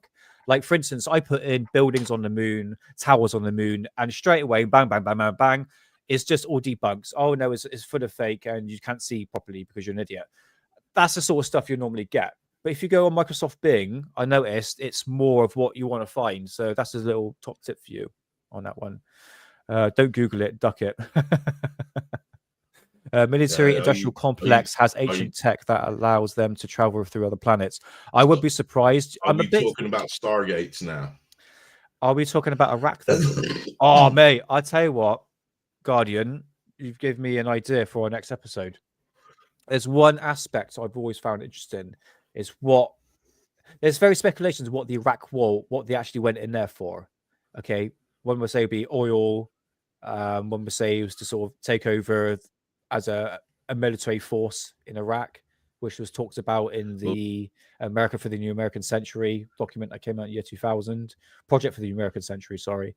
So, but there's one aspect was the Stargate, that Saddam Hussein actually had some sort of technology. Because do you know what the first thing they did when they went into Iraq, mate? They shut down the airports. No. They went, but yes, but the troops, the US troops, went into museums to specifically find these copper cylinders. And I remember, and this is going what Saggy Paul was saying, she couldn't find the footage. I remember of this news article. No, it's not an article. It was a news footage of a museum that was raided by the Americans, and it was a Iraqi news outlet filming this. And they said they came in and they literally raided everything looking for a specific thing. And it was these like copper cylinders. And you cannot find that footage anywhere. Cannot find it anywhere. See, and it's saying something. It's saying something, you know? I've said this before. I had the privilege of talking to some of these soldiers that came out of there. And one of the main things that was told to me was minerals.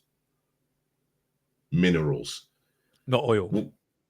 It was oil was a smoking gun. It was never the oil was not a smoking gun. Red herring. It was never the oil because every country has oil reserves. Yeah. You know, I mean, it was proven when the I don't know if we can say it, but I'm gonna say it anyways. When ISIS was taking over all the oil fields, America was selling the oil for $100 a barrel.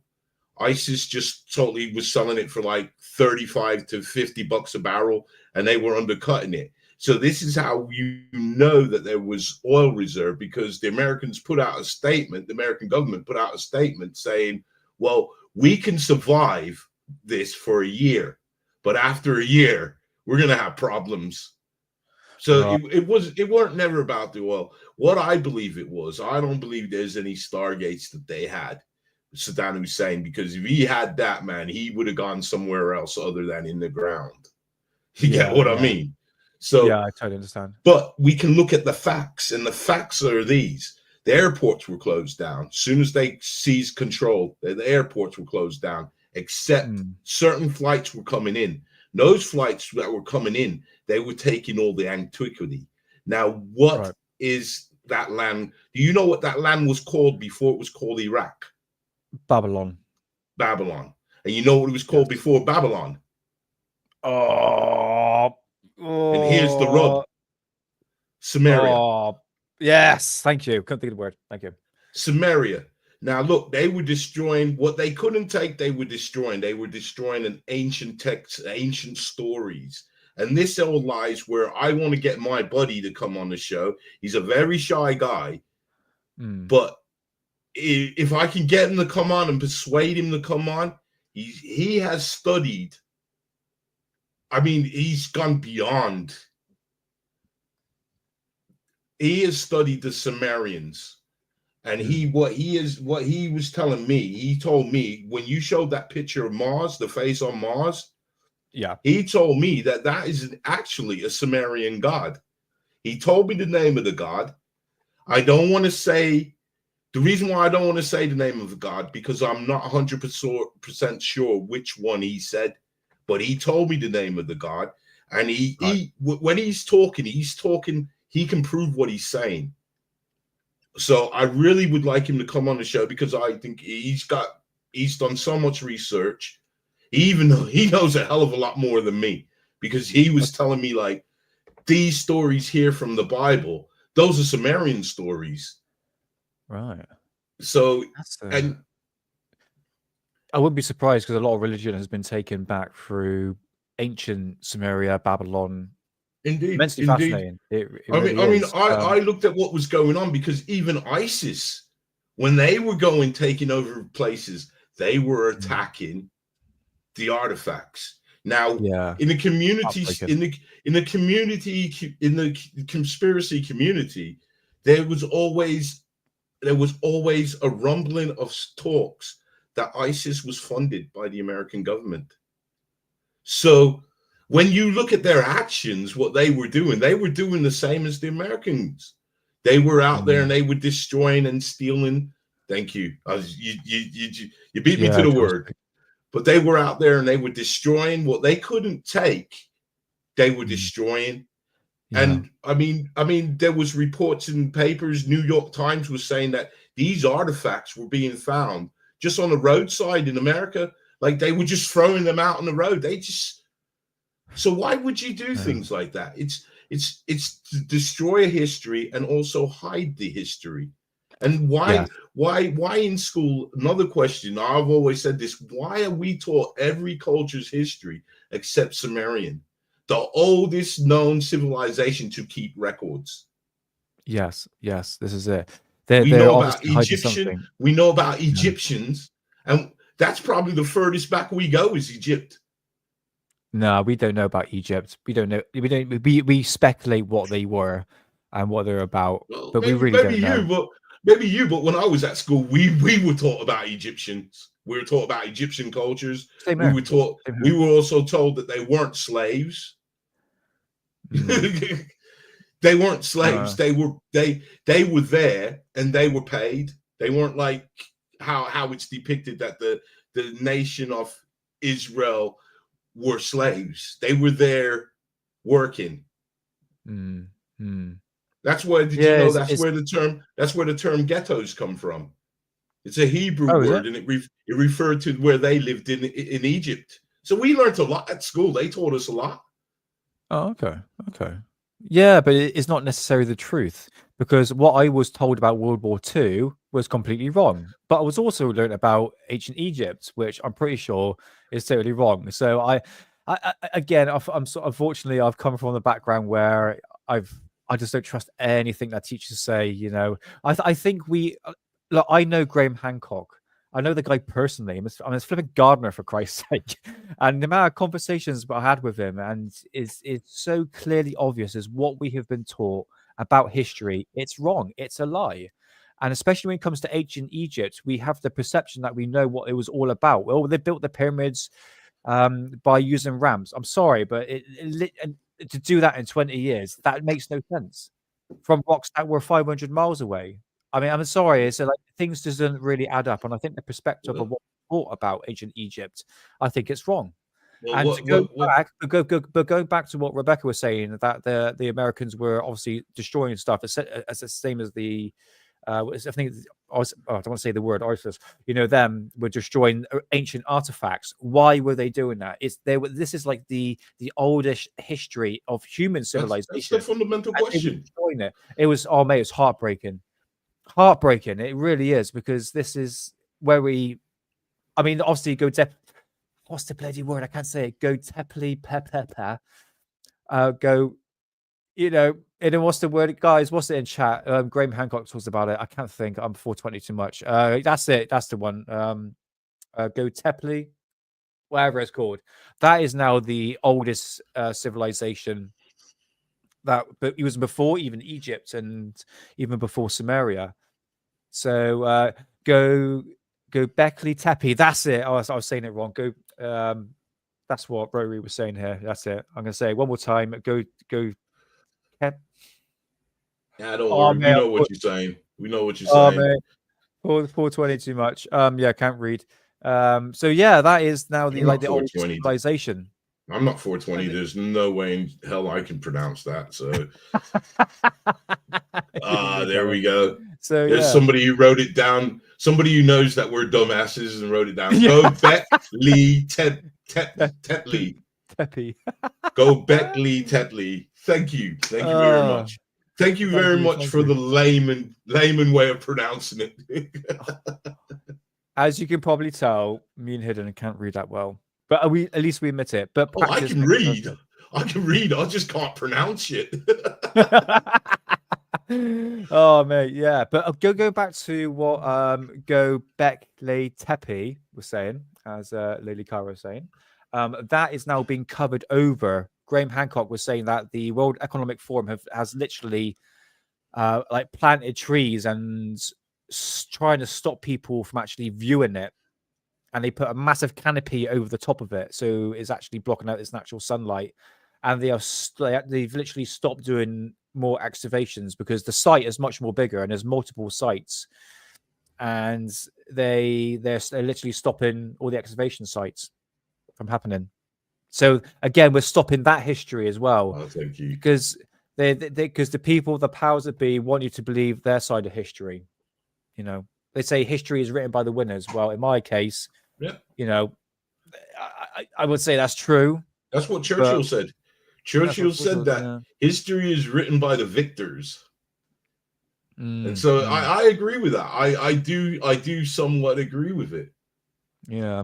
So, but anyways, we diverged. We got any more on the... Right. One more thing is a big one, baby. Woo! Right. That's okay. Have you heard about Apollo 20? Apollo 20. Okay. Is that the secret mission? Yes, brother. Yes.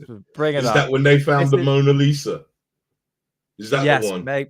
Bang on. You're right on the money there, brother. So this is the last bit, guys. So yeah, I mean, we'll just make a final conclusion at the end, but this is going to be the last fake thing I'm going to show because it is fake. It's hilarious. You spoiled it, man. Yes, please. You spoiled it. Yeah, two sugars, please, love. Well, there you go, though. Because I was going to say, you do know that this is fake. It's a great fake. Oh no, that's brilliant. Honestly, I think it's one of the best ones. I think. That's Apollo what they should have 420. called it, man. Because Yeah. hey, that's what we should call. You know what? When we get a good strain of weed, call it Apollo 420, because this shit will take you to the moon. Absolutely, brother. It writes itself, man. It writes itself. Well, put it this way, I'm smoking Stardog. Have you heard of Stardog? The stuff again is like, woo, yeah, send me to the moon, baby. Woo. So yeah, let's so this is, look, ufology is entertainment. People actually think this is seriously. There is no proof of Apollo 20 taking place. If you're offended by it, grow thicker skin. Well, at the end of the day, this was a really, I love the footage of the Mona Lisa.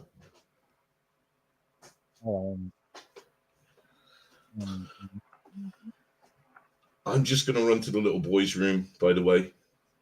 See, this was see, I think you should play some of this, because this is apparently this is how genius this is, because this is apparently what they came across. This is the castle.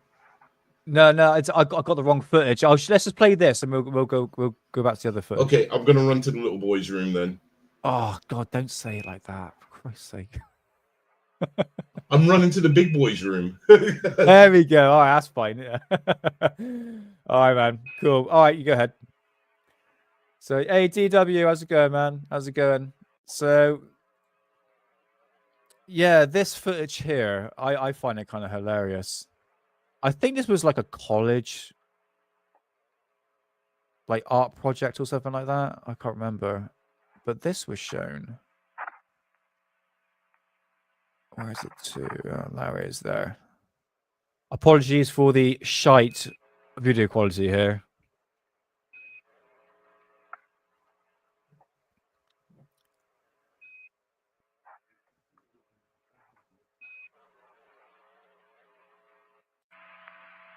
So what we're actually seeing here is apparently an alien spacecraft.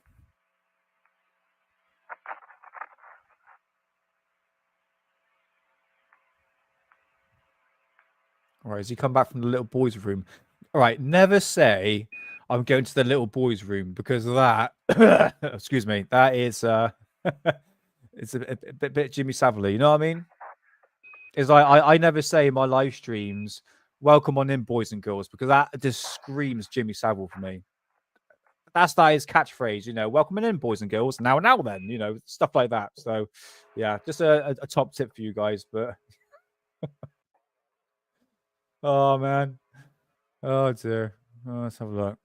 Right, let's get back to the footage I want to show. So apparently there was a guy called... where was it to? Where is it? Okay, his name is Igo Swan. And sorry, Ingo, isn't it? Sorry, apologies. Ingo Swan.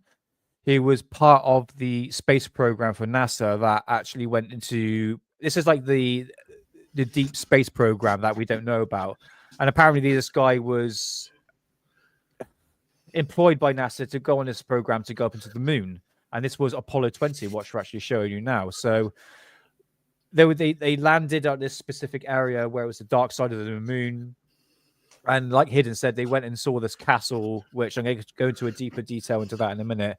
But they went into this spacecraft here. So you can see this like penis-shaped aircraft here. Again. Say phallic. And it's big dong, mate.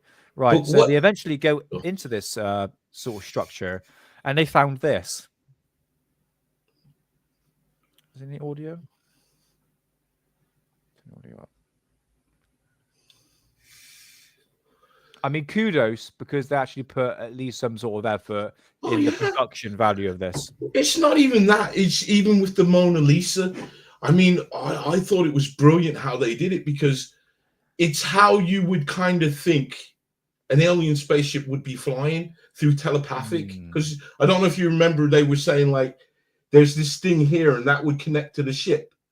And then they could fly it just with telepathically. What's happened there? Oh man, my camera is like banging hot. I'm just gonna change camera a minute. Hold on 2 seconds. It'll be fine, so I won't cut out. So yeah, as you can see, this is I mean, I have to admit they did put at least some sort of effort into it. I mean, when was this faked? I think it was early 2000s. Guys, in chat, Apollo 20, if you can put it in for me. I'm just changing cameras at the moment. See, I got to say, because when I first started the channel, this was one of the videos that I saw, and I thought this was brilliant, but not for one instant did I believe it was real. But I just thought, man, this is awesome. Because again, like I know you guys agree with me. This subject is too serious, and sometimes we need to have a little joke. But people will argue to toss that this footage is real and that we're disinformation artists. So yeah. You always get that, mate. You know, you always get that. I get that. I get that every so often. Like when I did that, I put out a video. I'm not a debunker, but what I do is I police myself. Like at the beginning of the show, I talked about the video that I pulled down. I will police myself. And I did a video about the mothership over Earth. And when it was brought to my attention what it exactly was, I had to come back with a video to show what it was, because the video was going crazy when I pulled it. You know what I mean? I just pulled the video, but people had to know why I pulled the video, and I wanted to show why. So when I put the video out of what it really was, a couple people wrote to me saying, "Who got to you?" It would have been you with the drone situation, mate. You know. I'll tell you who got to me. Common decency, because I don't want people to sit there and watch crap. No, I understand, mate. You know, it's the same. You didn't do the drone situation, which I kudos to you for it.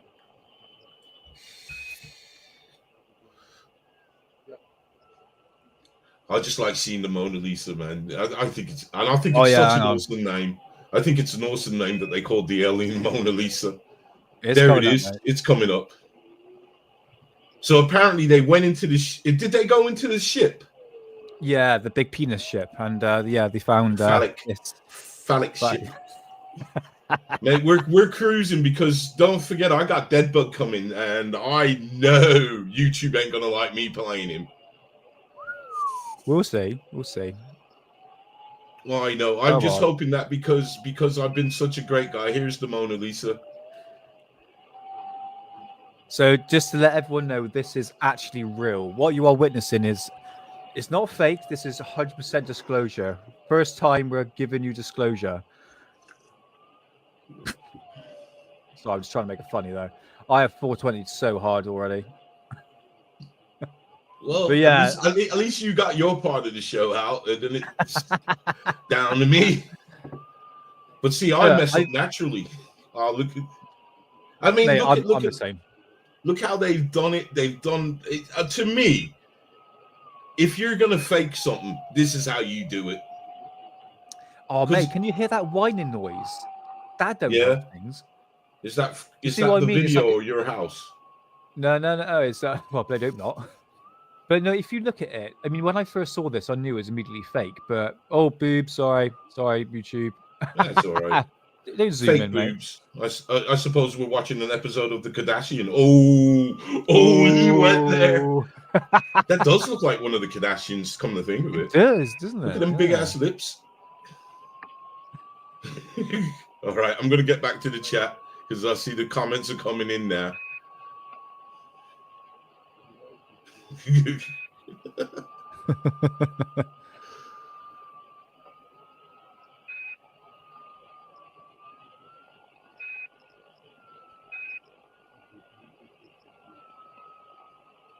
right.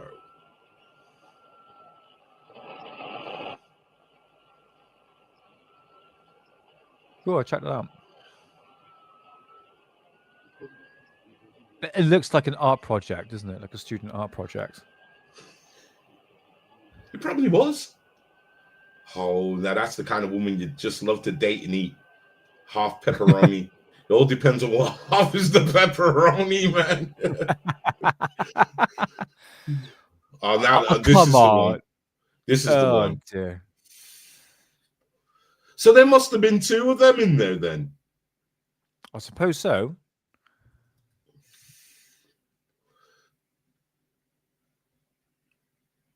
Oh dear God, you said it. You said it. You said it.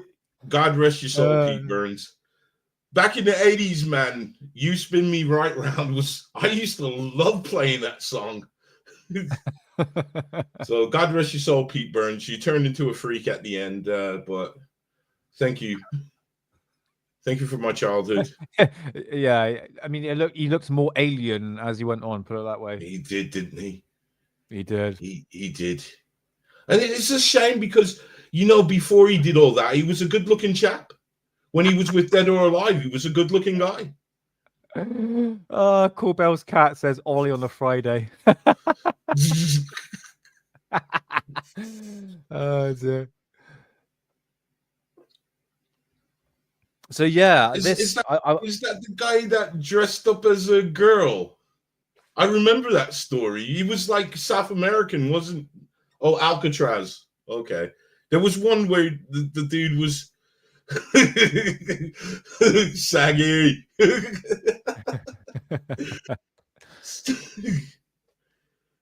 Yeah, it's like one of those SEX dolls. They always look like they're surprised to see you. Yeah. I call it the Thomas Tank Engine sort of shocked face, like a blowjob face. You know what I mean? Hey, we're all adult. Okay, PG-13, brother. PG-13. See, I took the time to spell it out. Yeah, I know. Yeah, we'll just say BJ or something like that. So yeah, I know, mate. Okay. So yeah, this footage here of what appears to be a dead alien that looks like Kim Kardashian for some odd reason. It does. I believe it does, doesn't it? But the thing is, Botox brows. Ken doll. Oh mate. I just thought it was worth showing. Look, it's obviously clearly fake. It's to put out there just to keep ufology on its toes, and it always get brought up. I mean, I know the Y-Files did a video on this, and Y-Files, but I mean, they get millions of views. So even they did a video on this. So take it for what it is worth. It is horrible. It puts me off my flipping burger, mate. You know what I mean? I don't want to eat and watch this crusty thing on the video. Well, since you're speaking of horrible, I'll give you a warning when to go because we're doing a true crime story segment. Yeah, all right. Well, let's get definitely had fillers. That's definitely had fillers. Definitely, no, absolutely. So yeah, let's move on. So in conclusion of this whole scenario of buildings on the moon, I think there is something. NASA stands for never a straight answer. They're not going to tell us where these buildings are because we've got powerful telescopes. Even the people like me and you can afford it. I mean, well, they can't afford it, but the public can get some really good footage of the moon surface. I've got. I mean, if you've got the money, yeah, if you like really good one that can actually. I've got a really good one. I've got a really good one. Oh, really? Yeah. Okay, cool. I'll start filming it, baby. I got one of these. I need a camera mount and everything. I need to get a guy because I've got a telescope. Yeah. It's one of those that it's not one of those that you just put on a tripod and it's one of those you have to set up, and it's a really cool telescope. My telescope's got laser sight on it. So I just point it at where I want to look at and I can look at it. Oh, amazing. But there are plenty of footage online, guys. If you just check out on YouTube, there are plenty of people that have telescopes that has filmed the moon, even like UFOs coming in and out of the moon's surface, and especially orbiting the lunar surface as well. So yeah, go check it out for yourself. But I think there is something going on the moon in terms of structures. I mean, who knows? It's all speculation, but there is something. I mean, why would NASA blur out the footage? So who knows, man? I would say time will tell, but that's what I wanted. I wanted a P900. I wanted a P900. I don't want to say too much just in case my missus hears, but she bought me a telescope. I wanted a P900 because it's so simple to use. You just put it on a tripod, zoom in, and it's got a really great zoom. The zoom on a P900 could take you right on the surface of the moon. And I really wanted one of those, but my missus bought me. What crappy one? No, she bought me this awesome telescope. But I thought to myself that, you know, for a few pounds less, I could have had a P900. But I'm not gonna. I like the gift, and that's that. It's yeah. He's gone. He's left us. No, I'm here. It's all right. It's just the cat's been bloody annoying. Come on, go over there. Well. So yeah, I mean, what do you reckon, Hidden? Just a sort of final conclusion before we move on. Do you reckon that there's something going on? There's something that they're hiding. There's some sort of base going up there. The thing with the moon is this, and I'm going to say something, and I don't know if you guys will agree or disagree. But the thing with the moon, with me, is that I look at science, and I've talked to a few people that are in physics, and they have told me that from a physics point of view, the moon shouldn't be where it is. Sure. That's not our natural moon. Also discovered that we have two moons. So our actual moon doesn't have a name. It's a load of numbers. It's what the physics say the moon should be.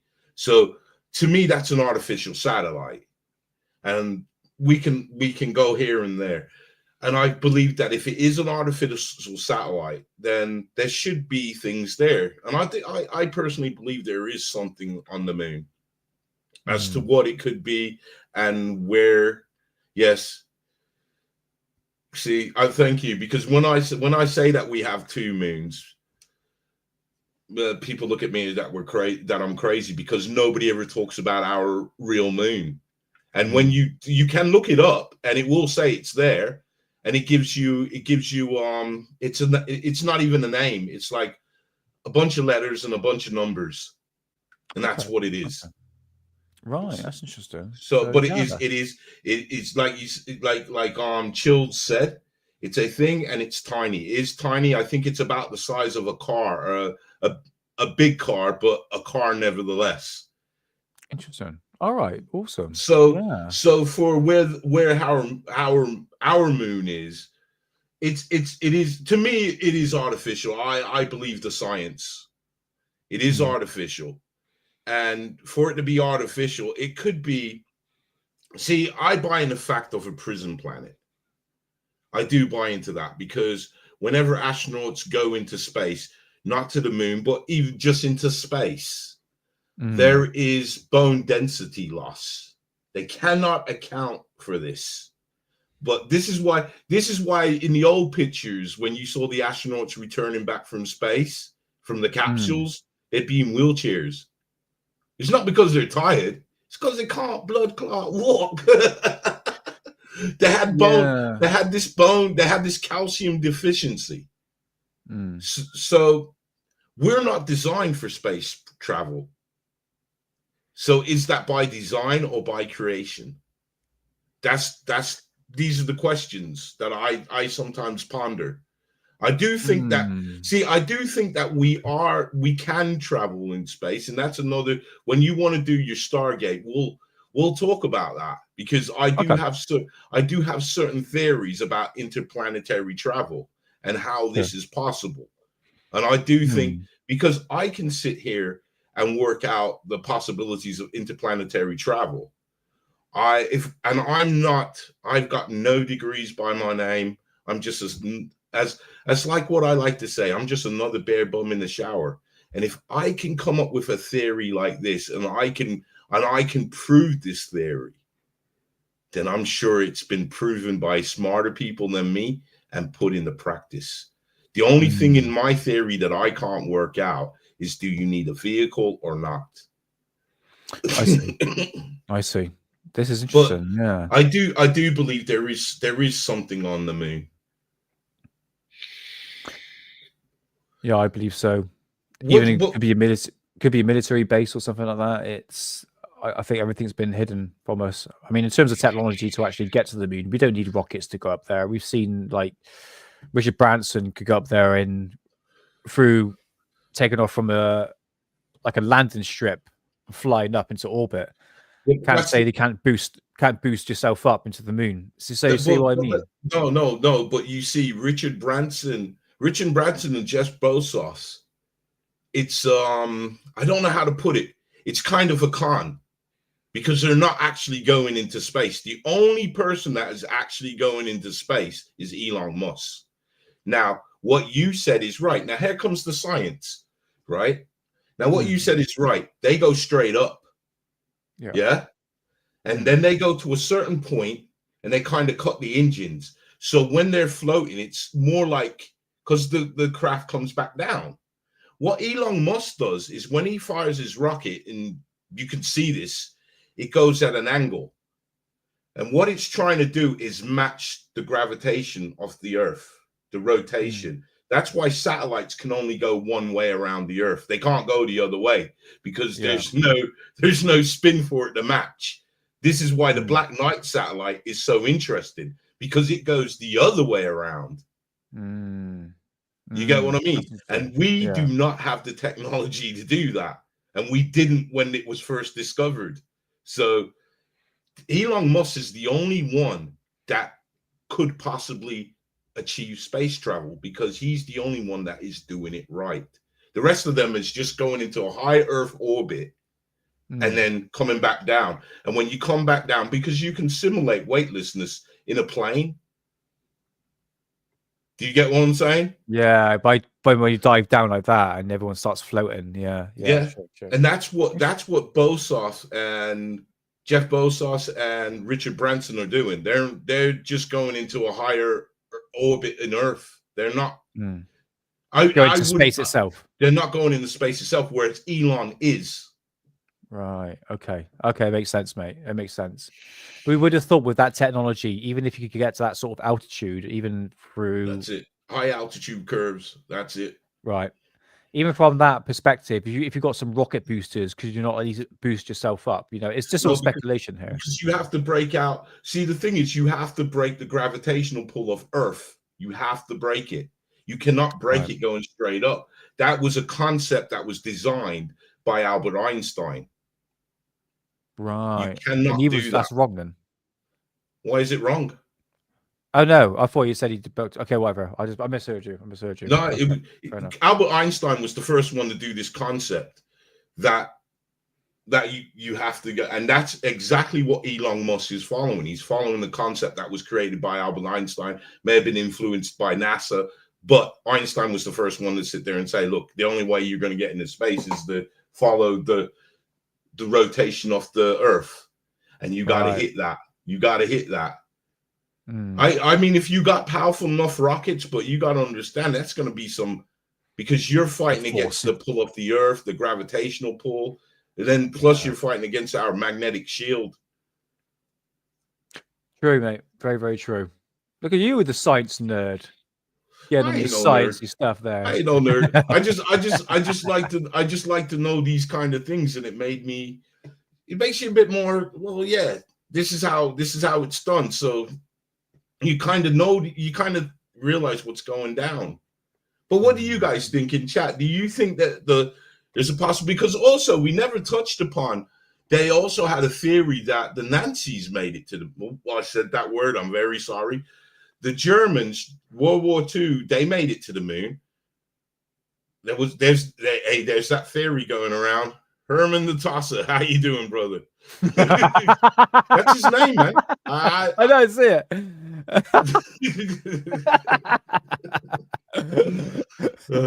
Oh god, that's brilliant. I in terms of what technology there is out there now, I think it's far beyond. We got. Go back to the question what you're saying about the Germans. You know me, my German flying saucers. You would, if you're talking about space travel, obviously you'd be talking about real flying saucers and hand-moving flying saucers. And to be honest with you, I don't believe it, because if they did have that technology, in 1939, even like early 40s, they would have used it during the war, and we'd probably be speaking German by now. But again, that's just one of those theories that I put out there that people who don't really do research. No disrespect. No disrespect. Black Dot, how's it going, man? How's it going? So yeah.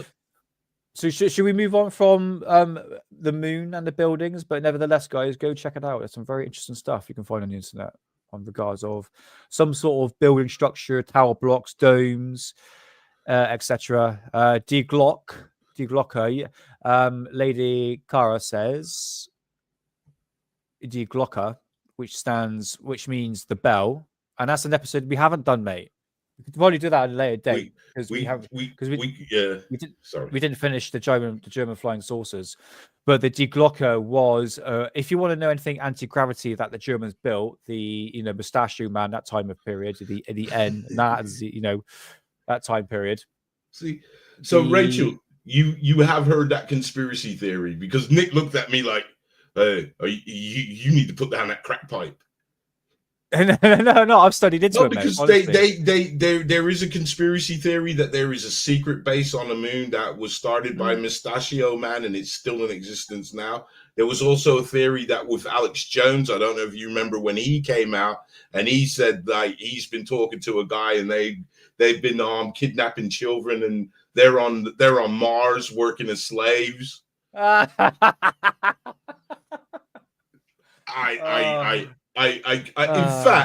In fact, I did a video to cover what he was saying. So I do have it on my channel. I think I do. Okay, if Alex Jones says it's real, it's real. Okay, I'll just take your word for it. By my seats. Look. There's many different theories about whether or not the Germans went to the moon. Yes, they had the best weaponry, the best rockets to go to the moon. We're talking about rocket travel, that's fine. But if we're talking about anti-gravity flying saucers and even D Glocker, I'm saying that's no. D Glocker was real, that's a real project, but that you needed a power plant to power this device, and it gave off a huge amount of background radiation. Oh my God, this footage, mate. Oh my God. Has it come up? Oh, I didn't want it to come up just yet while you were talking. I didn't want it to come up. No, that's right. Sorry. We move on. We move on. I tell you what, I would love to hear your theories on this and chat's theories. On this the reason why I'm bringing it up, I know it's you guys have probably seen this everywhere. I know you covered it, but the thing is, I was down. My internet was down. And if it wasn't down, I would have covered it, because I'll tell you, I'm going to say one thing is the guy talking, Ben, he's a great guy. He's a great guy. I've spoken to him privately, and we've shared our thoughts on a video. And I think he's a very down-to-earth guy like myself, considering that this guy's got his own TV program. He's on these shows talking with these people. So I find him, because I find him very credible. I find him a very straightforward guy that, is easy to talk to. And those are the kind of people I like. But I found this story very interesting indeed. Now, remember, the footage is it's an artist's impression. It's just audio that they have. But wow, to me, I think it's really great. So let's just play it. I'm sorry if you guys have been probably sick to death of this one, but I think it's good. And it's just, and I feel bad that I wasn't around. The internet, my internet went, that I couldn't cover it, because I would have been on this. Because I love these. I love when pilots are giving reports. So here, let's start. And to News Nation, this is for educational purposes. It's fine with News Nation. We're all good with them. Are we? Okay. Here we go. Press play. What you're about to hear is the voices of the pilot and air traffic controllers, and it's set to computer animation. Take a look. Troy 2-1, go ahead. It's not weird, but I just had something pass underneath my wing, maybe like a football-sized object right underneath our wing. Troy 2-1, Roger. Do you think it was a drone or? I have no idea. I got my sensor operator looking for it on the camera right now. We'll see if we can find it. But it's like a dark gray cylindrical object, and it was probably the size of a football, and it passed maybe 10 feet under our right wing. Troy 2-1, Roger. Thank you for the report. Keep me advised if you find anything else out. Yeah, we'll do. We'll look for it now. And so, correction. LA Center, Troy 2-1. We got something on air-to-air radar. We're trying to get visual on it. Troy 2-1, Roger. And LA Center 094 bearing from us for about 60 miles is where it is now. Troy 2-1, say again. 094 bearing from us about 60 miles away is where we're picking it up now. LA 15, Oakland. Troy 2-1, Roger, thank you. All right. This guy was stopped at 14 for him because we were busy. There was some UFO reported here, but that's all taken care of now. So you don't have to worry about it unless you want to talk to Aaron. It was earlier, but it's gone. Now, I mean, I find it very interesting now how air traffic control is kind of open to saying the word UFO. Yeah, it's good, isn't it? Yeah, I not mean, UAP. 5 years ago, well, I don't use that word, but 5 years ago, they would have said balloon. They would have said there's a, they would say any other word except UFO. And when we did the live show with the pilots out in Oregon, they were openly saying we got UFOs. So yeah. Click play. Let's continue with this if you don't mind. Yeah, here's my friend Ben. Sure. I may not have to worry about it, but I am plenty worried about it. This is where I call in Ben Hansen to help me make heads or tails of this. Ben is a former FBI special agent and host of UFO Witness on Discovery Plus. He managed to secure that recording that you just heard because it was not made available to the public. Ben, what is your take? This is a really interesting case. It was actually the air traffic controller who reported it to the National UFO Reporting Center, or NUFORC. So NUFORC is actually cited in the FAA regs as one of the places where pilots can go to make reports. So first, we want to thank the controller for reporting it, and also for the pilots. This was a Homeland Security flight, actually. So they were on, I don't want to say covert, but they were on a mission, probably doing drug interdiction or something like that. And they're flying along and they see this thing. So very experienced pilots. Now, this particular aircraft, too, is a Beechcraft 350C, which they've converted to include a very sensitive and complex radar array. So you see that dome on the top of it. It's actually there to track, drug traffickers and things like that. So when they call this thing in, this is about 2:30 in the afternoon. It's September 17th of last year. It's broad daylight. Yep. They got a good look at this thing, cylindrical, dark object that passes underneath their wings so close. So, I mean, obviously you can see there's big problems with that happening in controlled airspace like they were, and they weren't notified of any air traffic that was supposed to be in the area. So the animation, by the way, it's so realistic. I was caught off guard. Was that sort of made with the help of those who witnessed it so that it's as accurate as it can be? Well, in this case, my team has not spoken with the crew, as you can imagine, because the sensitivity of probably what they were doing on this mission, it wouldn't benefit them to come forward to talk to the public quite yet. We'd encourage it, yes, but this was our rendering of just based on the audio that we had. It's a guess, right? That object could have gone underneath from left to right, forward to back. We don't know, but we do know their description is pretty exact. I'm also sort of gobsmacked by 20,000 feet because I don't think that ground-controlled, unmanned flights can operate at that altitude. Call me crazy. I think at one point they asked if it was a drone. What's the word on the possibility of some kind of a drone activity?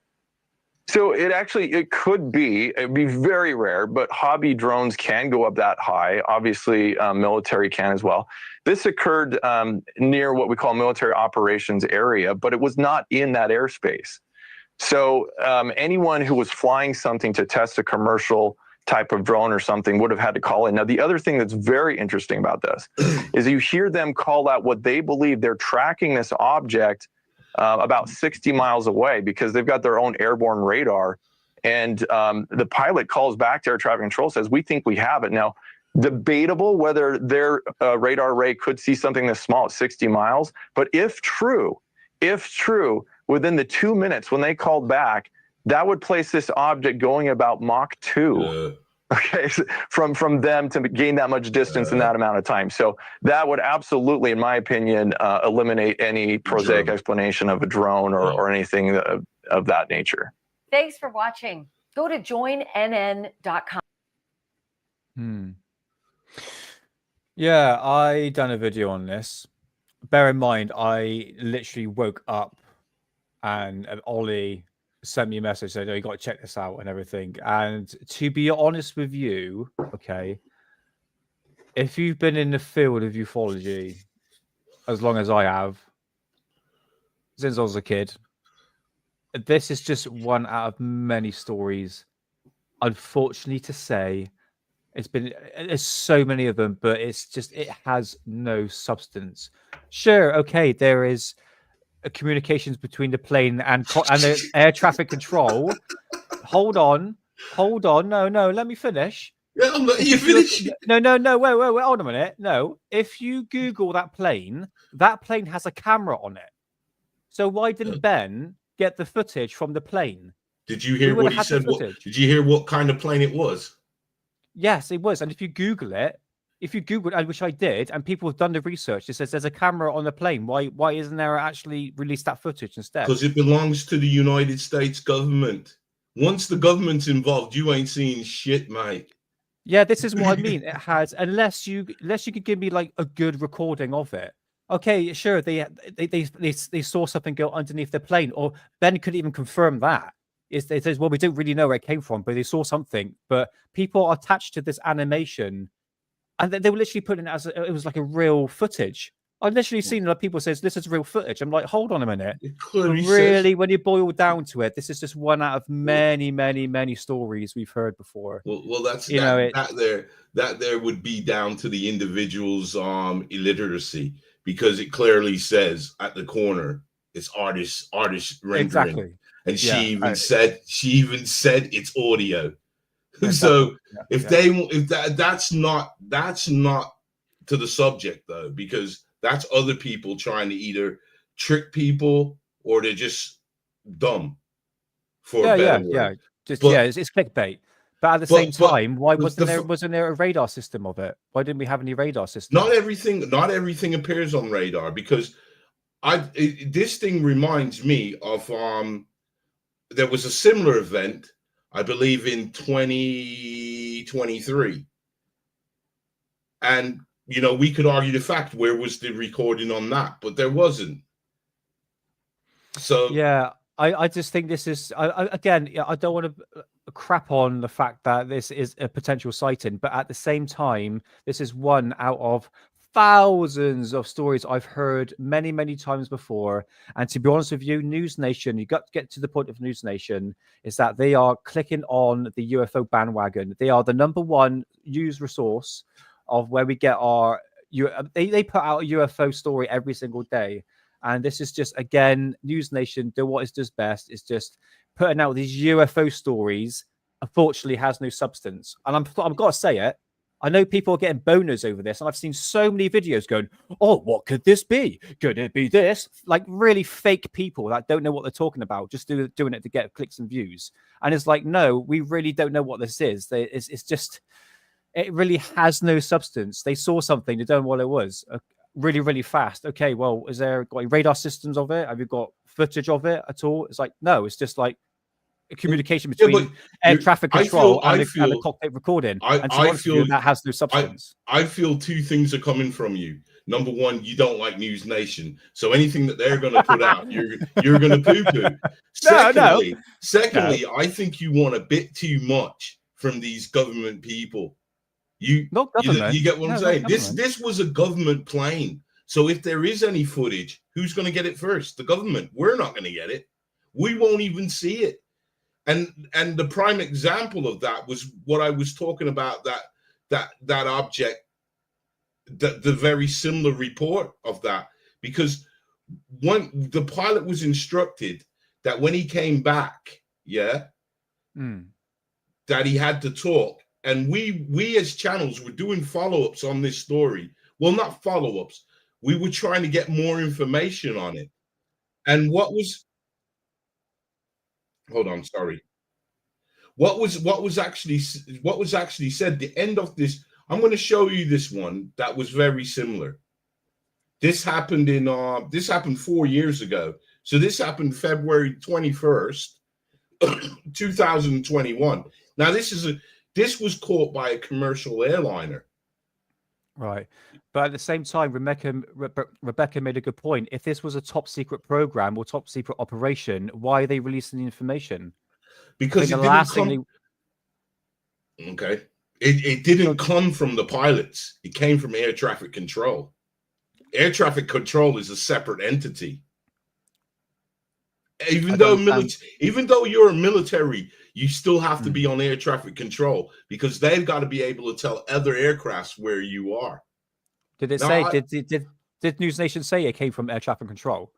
Yeah, you can see it on the right in ATC, air traffic control. Yeah, but it's who released it. This is it. Are you sure? Ben said that it was released anonymously to this website from the air traffic controller. That was his words. That's what he said. So it's released to an anonymous website, not News Nation. No, because Ben Hansen got it. Ben is his own entity. You get what I mean? You go where you go. I mean, I would go places if it was to promote my channel and get my name out there. That's what Ben does. But Ben is also into this. That's what I'm saying. He's a good guy.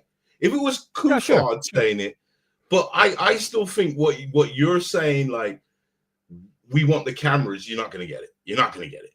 It's a government plane. He told you. He said this plane is out there looking for possibly drug traffickers. He did say possibly. He didn't say they were. See, you got to listen. Everything's possible. Everything was possible. Like, literally, everything's like as a possibility. It's a possibility. But again, it's one out of many stories of ufology. I know I sound like a skeptic, and I know I bash News Nation. It's just that they've been caught again and again and again of hyping stuff up. Again, we're supposed to have disclosure about Jake Barber and that amazing footage. Please. You see what I mean? Please. That's what I'm saying. No substance. That's why I don't even listen to these people. I don't even listen to these people.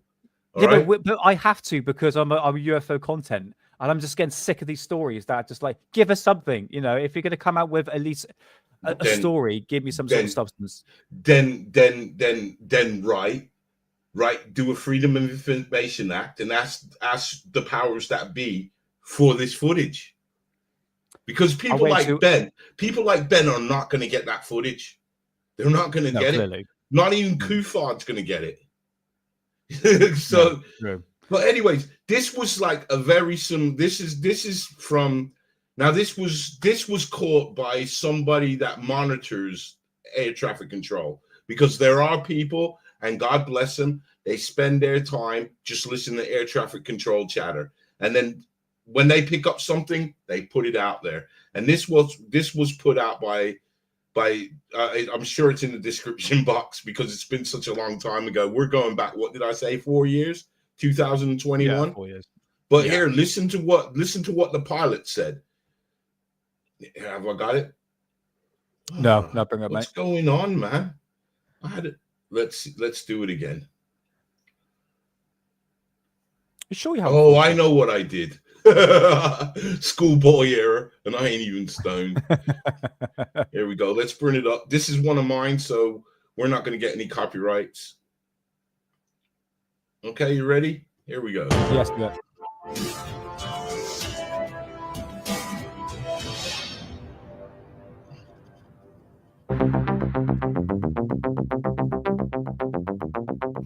Guys, it doesn't get any realer than this. An American airline pilot reported a long cylindrical object that just flew right over his plane. Now, we have the recording from him to air traffic control, but the visuals that you're watching are just for recreation purposes, although it is a very similar plane that the pilot was flying in. So guys, let's take a listen to the recording. We'll have a quick chat afterwards. Have any targets up here? We just had something go right over the top of us that, I hate to say this, looked like a long cylindrical object. It almost looked like a cruise missile type of thing moving really fast that went right over the top of us. Wow. That's all I can say. Wow. So guys, I'm not going to waste your time trying to explain anything that's going on. All the information that I have that is accurate is in the description box. There you go. So guys, please go check out the description box. Check out the links that I have provided. Please go listen to the recording for yourself. But wow. And let me just tell you, heads up on this video, yeah? There were no military exercises going on in the area. So guys, again, wow, this is such a time now for us because lots of things are coming out. So guys, till next time, stay blessed and keep safe. Have any targets up here? We just had something go right over the top of us that, I hate to say this, looked like a long cylindrical object. It almost looked like a cruise missile type of thing moving really fast that went right over the top of us. Have any targets? I just replayed that. But the story ends with the FBI got involved and they said, if you want any more information, field it to us. Cool. So this plane was cruising at an altitude of 36,000 feet and was going 400 knots. And there are links. The pilot was, oh no, the pilot's report was, and there's links. So I don't know if the links are still active because it's so long ago. But is this on the FBI website in terms of no. The FBI got involved, and that's what they just said. Okay. But then what Mick West came up with, and God love him, he said it was another plane. And we had such a giggle because his timing was out. This is why I had this is when I became a bit disrespectful of Mick West, because when he was questioned about this other plane, he said, well, you know, it was pointed out that his timing is out by 6 minutes. Yeah. I see. Right. So what Mick West was reply to that was, well, what difference does 6 minutes make? And we were like, what? Yeah, 6 minutes. We're talking about air traffic. This ain't like driving a car. Yeah, 6 minutes. 6 minutes is a hell of a lot. Yeah. To be out. And you're traveling at what, 600 miles an hour in cruising altitude, something like that. Something. Let's call it that. I think it was 400 knots. I wouldn't know what that in miles per hour. Mate. I think is about 600, 700 miles an hour that plane is traveling at cruising altitude. So yeah, wow, man. But I like that. I like that because these were. I mean, when you're getting pilots calling in and they're saying they're seeing something odd, you have to prick up the ears because they've been out in the air. I mean, I agree with you. I'd love to see the footage, but we're not going to get it. Well, I would even love to see the radar data. We're not going to get it. And I know we're not going to get the radar data because that would be very sensitive. You understand? Okay, then why report it then? I just, you see what I mean? They have to. You have to. What wouldn't you? Wouldn't you report something if you saw something fly under your plane? Wouldn't you say, "Whoa, that doesn't belong here. What the hell's that?" Yeah, sure. Are you picking it up? And also just to let other planes in the area know that there's something knocking around, because this thing could damage a plane. You know, Oh yeah, sure. I just think of releasing the information. I mean, yeah, but we all talk about releasing information, but we're not going to get it because once the government's involved, all bets are off, mate. All bets are off. Yeah, it would just help the case a bit more. That's all I'm saying. But They don't care. again, go back to the track record of what Shit. News Nation is. You understand how the game is played or how the That's cards what I mean. But that's what I'm trying to say. But that's because you don't like News Nation. I'm not their biggest fan. But they came up with something. They came up with something. And I trust Ben. Ben, I do trust. But he's an ex FBI agent. Say with like Lou Elizondo, I won't trust him as far as I can throw him. Yeah, but Ben ain't got no damage than it's worth. Ben ain't got no books coming out. Ben ain't saying trust me, bro. Ben actually comes to the table with something. He always has. He always has. What he has never came up and showed flares and saying, listen, these are UFOs. And even when people show him pictures, that independent pictures that they took, saying, look, I was there. These were flares. And he's still doubling down, saying, no, man, my sources, trust me, bro, my sources are 100% right. These are UFOs. Yeah, I mean, like Drumstick says, I mean, Lewis clearly still works for the CIA. Again, inserts himself into UFO community to push the conversation in different directions and not finding the truth, so to speak.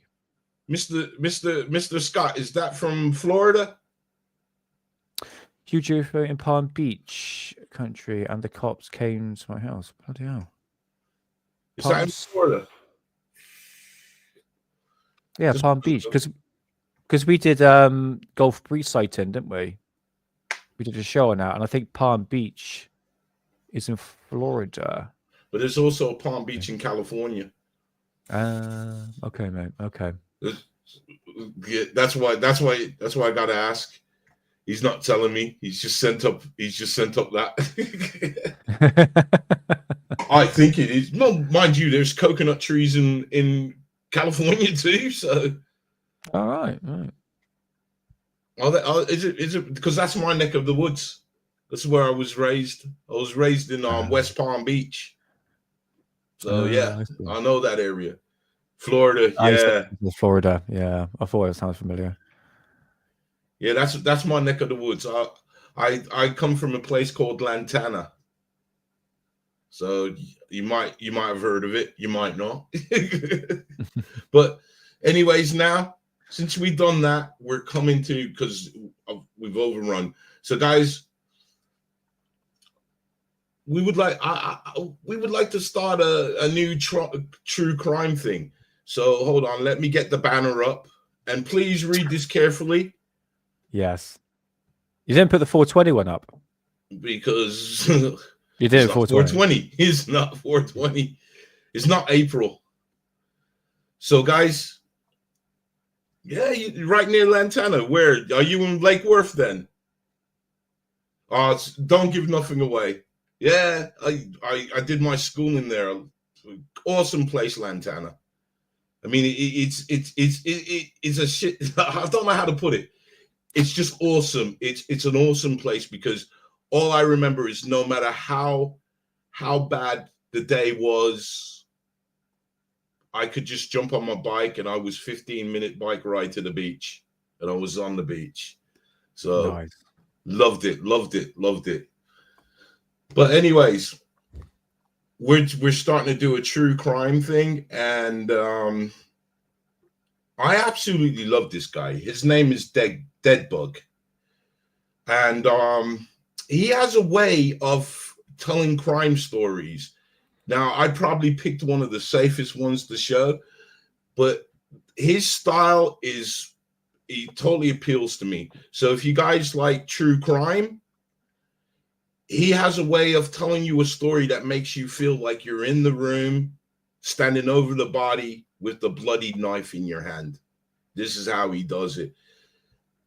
But he's an acquired taste, let's say. He's not to everyone's taste. So if you are not PC, because he does say things, really, this is for 18 years and older. But if you're younger than 18 and you do want to watch it, make sure you get your parents' permission, because I don't want to get in trouble for messing up nobody's head.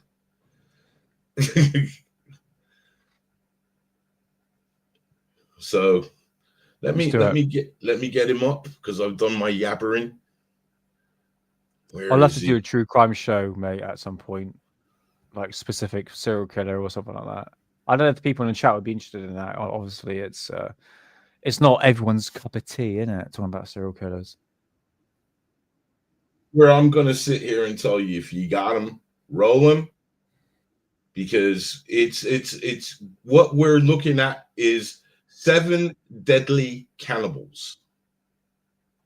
So here you go. So if you got one, roll it. It's about 13 minutes long. I'm just going to let it roll, because, you know, this guy I love so much. And one day I hope to get him on the show to talk about, to have a chat with him, because I've talked to this guy for many years now. And he always lets me use his stuff. I respect him that much that I will always ask, even though I know he will say yes. I always ask him, because once you see the work that he puts into his videos and stuff, and the link is in the description box to his channel. So, I mean, if you guys like it and you want to see more, please subscribe. And I don't do this for every channel, but since I love this guy so much, I'm going to tell you right now, he is not monetized. He solely relies on patrons and donations. So if you do like what you're seeing and you got a couple of bucks, please hand it over to him, because when you see the work that he does, he gets the interviews, he gets the actual police footage. Nice. He's proper dark. He's proper good at what he does. So awesome. He deserves your money. It's him. I deserve some, but I'm not asking for me. He does deserve it, though. So, without any further ado, I think I bigged you up enough, Mr. Dead Bug. If you're watching, he might not watch because he's probably busy, but if he is, cool. But here you go. Here is Dead Bug, and it's called 7 Deadly Cannibals. Might want to bring it up, mate. Oh, I pressed the wrong button. See? It's you. I blame you. There we go. Oh, man, what's wrong with my computer? There we go. All right. Let's make it big screen. And here we go. Without any further ado, I present to you the one, the only, the living legend that is Dead Bug. And it's not working. There we go.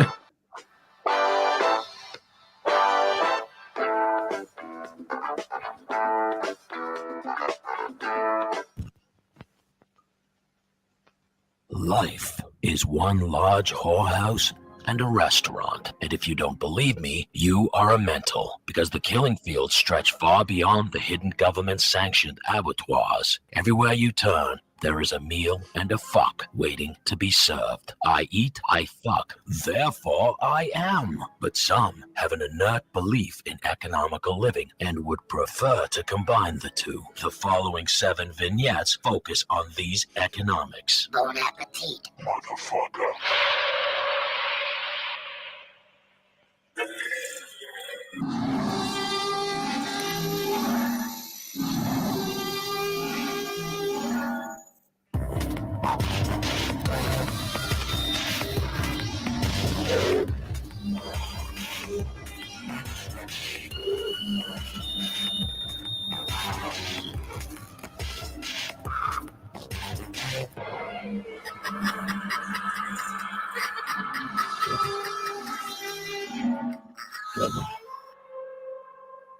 Oh, Kathleen Knight. Yes, I know this May woman. I introduce to you the case of 2 proverbial lovebirds out in the shit end of nowheres.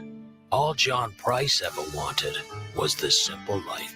So I guess moving out in the middle of nowheres to a shithole like Aberdeen, New South Wales, gave him the opportunity to indulge in that lifestyle. And with only 2 places to work at, an abattoir or a mine, you had your pick of careers. Eeny, meeny, miny, mo. And I'm guessing that limited scope in the employment options can also be transferred over to the ladies. Because Catherine Knight, she weren't no looker. You got my vote on that. Twice if you need it. And apparently, one with such limited looks might be strong on personality, but by all accounts, that weren't the case either. She'd been in a string of relationships, and all of them violent. Even cutting a puppy's throat in front of her ex, saying if he ever screwed around, he'd be next. Now, gentlemen, that is a warning sign. But abuse after abuse, Johnny Boy ignored those signs. I guess he figured that true love would eventually prevail. So when kangaroo cops were called over to his place by friends when he didn't show up for work, the prognosis wasn't good. When these friends insisted cops do a welfare check and they went inside, it looked like a retard had been given haircuts with a chainsaw. And as the two moved slowly through the dark house, one of them reached up to push aside what he believed to be a shower curtain on the door frame, but it turned out to be a corpse hanging on a meat hook. It was missing its head and had large pieces cut out of its body, looking like a goddamn religious icon. With the smell of something cooking in the kitchen, they moved cautiously towards the room. And sure enough, there was a pot on the stove that had almost simmered dry. When they looked inside, 2 guesses to what was on the menu. Floating around with some peas, carrots, some diced potatoes, and hopefully a pinch of paprika. It was John Price's head, and it was almost looking edible. In fact, it was, because he was served up on a plate, along with 5 prime steaks cut out of his ass. His Australian ass. And she'd lovingly set the table with cards beside each of the plates with his kids' names on it. Yeah, they were a feast all right. That's if you like to eat a dude's grisly ass. But I guess his kids weren't hungry because they didn't show up. And Catherine Knight dined alone. Then she took a fistful of sleeping pills and went back into the room, and that's where cops found her in a coma. And unfortunately, the ugly bitch survived. And the cops knew what had happened. They were well aware of the abuse that was going on. And Knight's reputation preceded her. She'd worked at the local abattoir, in a business with killing, and business was good. Maybe too good, because she'd been given countless warnings about administering too much pain and suffering, and she'd broken every rule in the abattoir. And when her bosses pulled her in to reprimand her, she told them that she figured that undue pain and suffering, that was the buzz, one of the benefits of the job, and she wasn't going to change for no one. And when cops got her back to the cop shop and started interviewing her, she didn't deny a thing. She said that she'd been abused by Price, and she'd finally snapped and cut his throat. Stabbed him 37 times just to make sure. And her exact words to him were, "Every dog has its day." She even admitted eating her boyfriend's ass, but she couldn't finish it because it was too grisly, so she fed it to the dog. But even her own lawyer wasn't buying her story. But her fate was sealed when the neighbor testified that Price had come to him the night before and said that if my truck is still in the driveway in the morning, phone the cops because it means she's done me in. Today, she became the first woman to be jailed for life under truth in sentencing laws, ensuring she'll die behind bars. She's been branded a danger to the community, capable of murdering anyone who crosses her. Yeah, every dog has its day, all right. Every Oh, she's dog ugly. has its day.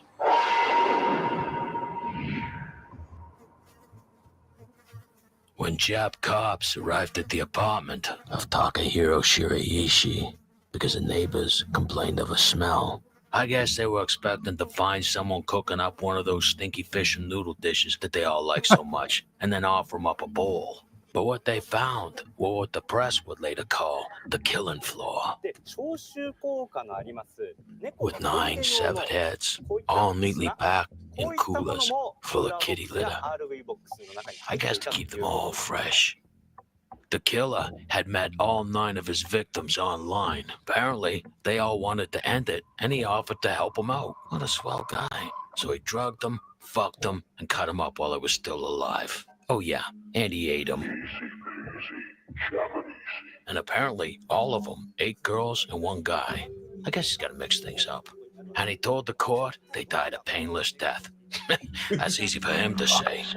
He told police that he only had one regret, and that is he didn't cough up the money to get the extra deodorized litter. Yeah, but you know the deodorized litter, it does cost a lot of money. And if you got a budget, you're best to stick to it. Was he cannibal? I guess though? no one was really that surprised when they found out that Ted Bundy liked eating pussy. For real. When forensics had noted that they'd found several of the girl's sex organs chewed out, then puked up a short distance from the crime, covered in stomach bile. But I guess it all comes down to the seasoning.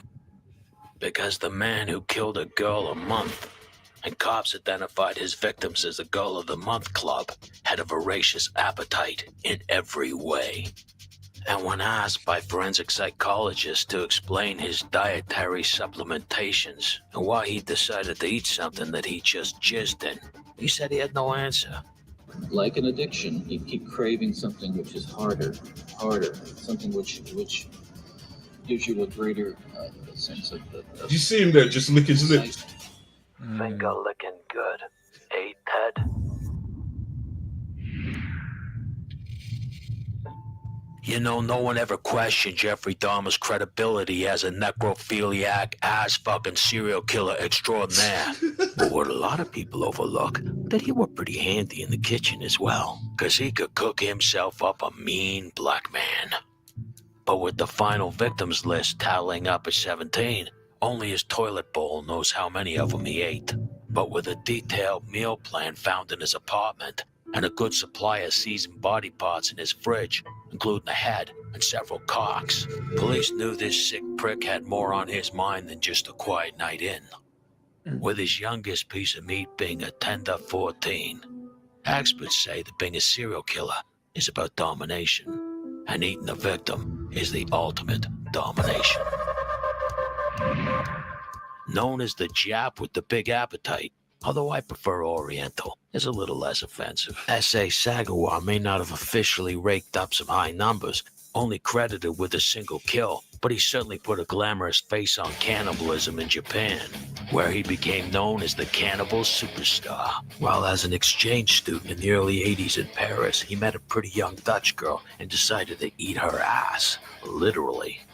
When caught with her body parts in a suitcase, Sagawa had no problem telling the Frog police that he had invited the 21-year-old Renee Hartfeld over to study and for a snack. But he never mentioned that she'd be the snack. He told cops that he snuck up behind her with a rifle while she was reading French poetry to him out loud. He pressed it to her head and pulled the trigger.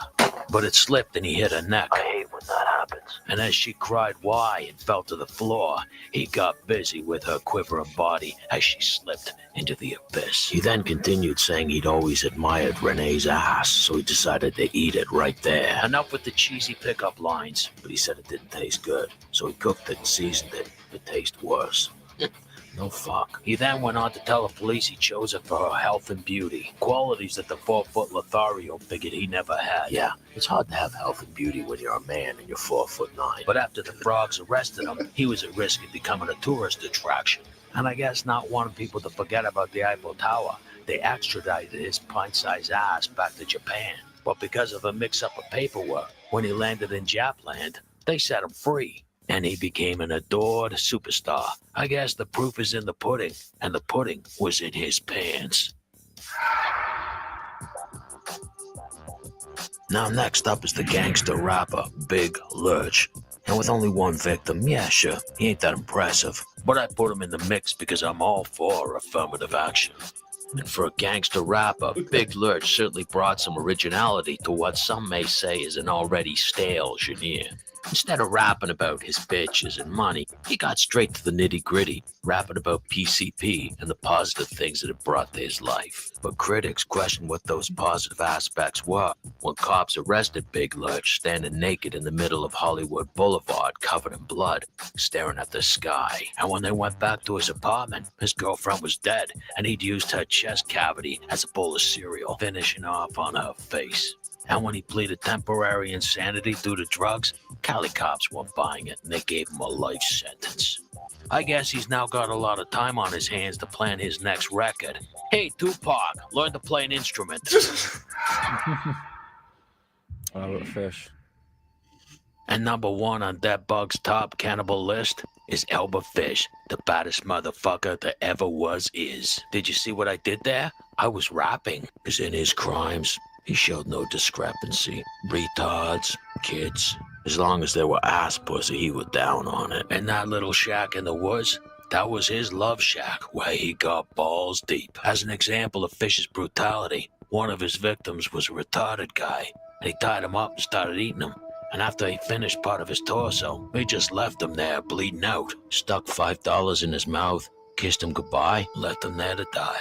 That's ice cold. Even Dahmer didn't lay pipe in a retard. And with only 3 deaths to his name, most historians believe it was more. A man that had a passion for eating raw meat.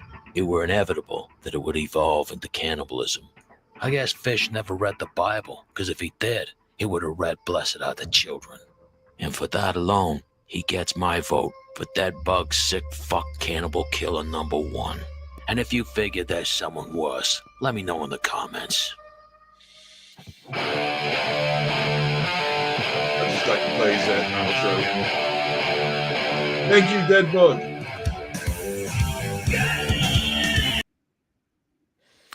Thank you so much, Dead Bug. Yeah, it's a good video. Yeah, I mean, me and the missus. I mean, my missus is she's goth, so we're always into the sort of like the dark side of history, and especially when it comes to like serial killers and stuff like that. I mean, there's another one, Ed Gein, which we know about Ed Gein, the guy who basically he was a ghoul. Used the skins. Yeah, he was the definition of what a ghoul is. He was a grave robber. He was a grave robber, yeah. But he wasn't a cannibal though. He didn't eat the victims because he had no. Did he see, that's the thing, because when they raided his house, he had that woman's head in the pot, and he had her body trustled up in the garage. No. What happened? So he killed 2 people. Ed Gein, Bernice Warden, who owns the wear shop. She owned a wear shop, and you had someone called Mary Hogan. Sorry, Mary Hogan is the one that had the workshop, and Bernice Warden, who was Ed Gein's first victim, her head was found 3 years later after she was died, because Ed Gein would preserve the skins and everything. But no, the one that you're talking about, the head was found in a potato sack, and it was still warm apparently when they retrieved it. But the thing is, with Ed Gein, he had no electricity, no running hot water, he had no cooking facilities. He would literally eat like tins of like pork and beans out of a tin can, heating off his little stove. But there was speculation whether or not there was like a Bernice Warden's liver. Sorry, Mary Hogan's liver was left on the kitchen, but no, he didn't cook. He would go somewhere else to get fed and all that. So, yeah. But no, it's interesting. It is interesting. I would say the most brutal one would be Chikatilo, which I'm surprised he didn't put that on the list. Andre Chikatilo. He's got loads. He's got loads. Like I said, I had to find a karma one, because sometimes Deadbug goes all out on him. He goes all out on him. And I kind of prefer these serial killer YouTube channels to actually show the pictures, because you want to be sucked into the crime scene, don't you? If you're like taking a real interest, you want to see the overall scope of what's really going on. I think it's more or less like a morbid fascination that seems to be growing quite popular with the female trend. well, to me personally, I thought like this is going to be some of the viewers' first time that they're going to see Deadbug. So yeah, I wanted to ease them in to Deadbug, because he is not to everyone's taste. He's to my taste, and I love him dearly. He's to my taste, because I like how he can take such a serious subject and such some gruesome crimes, but interject his humor into it. Yeah. So I mean, that's why I love him. And one of the greatest accolades is like my missus, she's doing her she's doing her master's in criminology. Mm. And like I put one of his on about Bundy, which I didn't want to show because number one, it was half an hour long. Yeah. And number two, it went a bit deep into it. But she was actually watching it and she turned around and said, "Hey, he's pretty good, man." And I was like, "Yeah, this is what I'm saying. I've been talking to this guy now for about a good 8 to 9 years plus." And I said, Nice. you know, I've always told him, and I mean this now, wherever I go, wherever I go in this world, if ever I make it, I'm going to bring him with me. He's coming. He's coming with me. Yeah, And that's good content. there's no need to wonder why he's demonetized. Yeah, this is I'll tell you what, here's a little thing. Let me have a look, because I'm probably demonetized now just for playing him.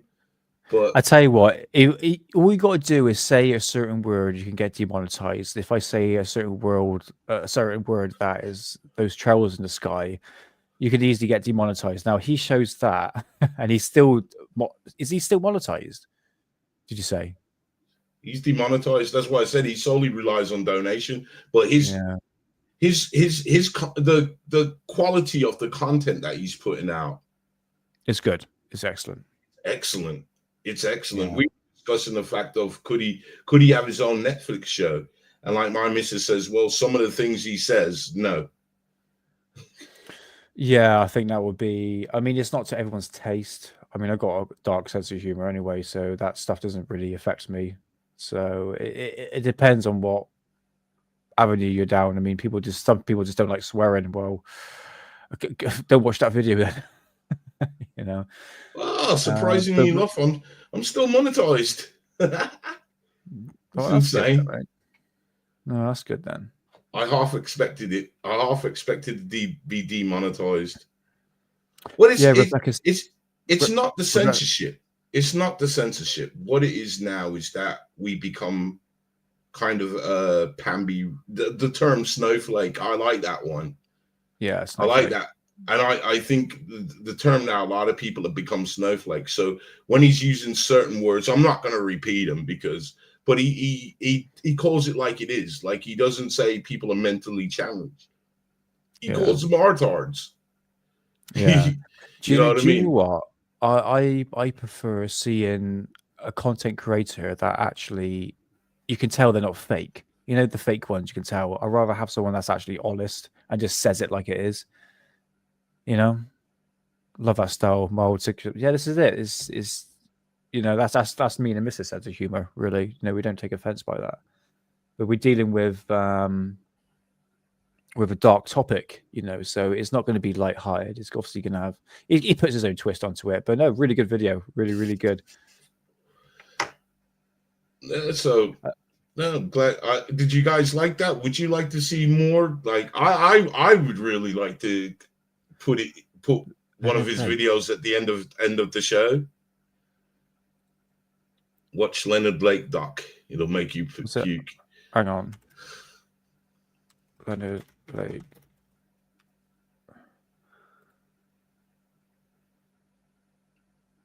Might have. Yeah. Oh no, Charles Ng and Leonard Lake. Yes, they yeah, they did a string of murders. They targeted like families and stuff like that. I remember about that, mate. Yeah, I think they're still alive. Oh, yeah, they had tapes, didn't they? They actually recorded the tapes, and I think there's one of them with a lady tied up and all that. I know I haven't really seen full footage. I've seen a lot of horrendous stuff on the internet, mate. I mean, a lot of horrendous stuff. Which is there used to be a website that's been taken down now, and it was called Best Gore, and that's where you had the slaying of the. It's a documentary called "Don't Fuck with Cats" on Netflix. Oh, that was on Netflix, yeah. And that was to do with like this gay porn star. I can't remember what his name, but he filmed someone being killed, and that's where the footage came from Best Gore. There used to be some horrible stuff on there, like Yeah, terrible stuff. It's gone now, thank God for that, because they say it's for educational purposes. It's like, yeah, but how far can you go when you're seeing terrible stuff? You know, horrendous stuff. I used to work with this guy, and if you looked at him, he looked so mild mannered, yeah. And he would spend his time in the back office, and I would hang out at the front, and every so often I would hear him chuckling, laughing.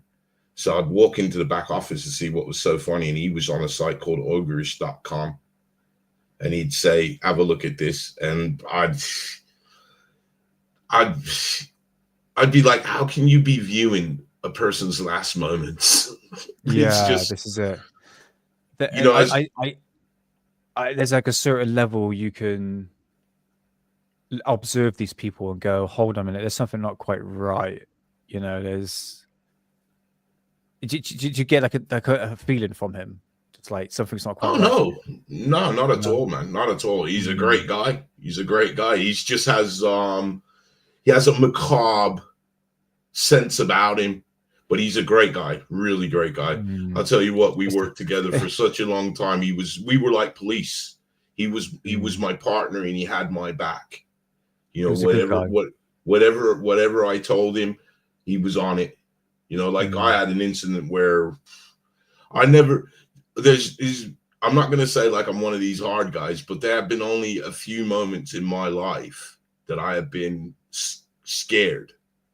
And I had this guy coming at me, and I'll tell you what, when I say this guy was like a slab of meat, I mean, I could have picked up a chair and hit him, and I doubt he would have felt it. And I had this guy come in, and I said to Stan, I said, I called his name. I said to him, "Look, man, when this guy turns up at the front door, I want you to type in 99. And if it goes down, make sure you hit the other 9 as quick as possible." You know what I mean? But lucky enough, I defused the situation.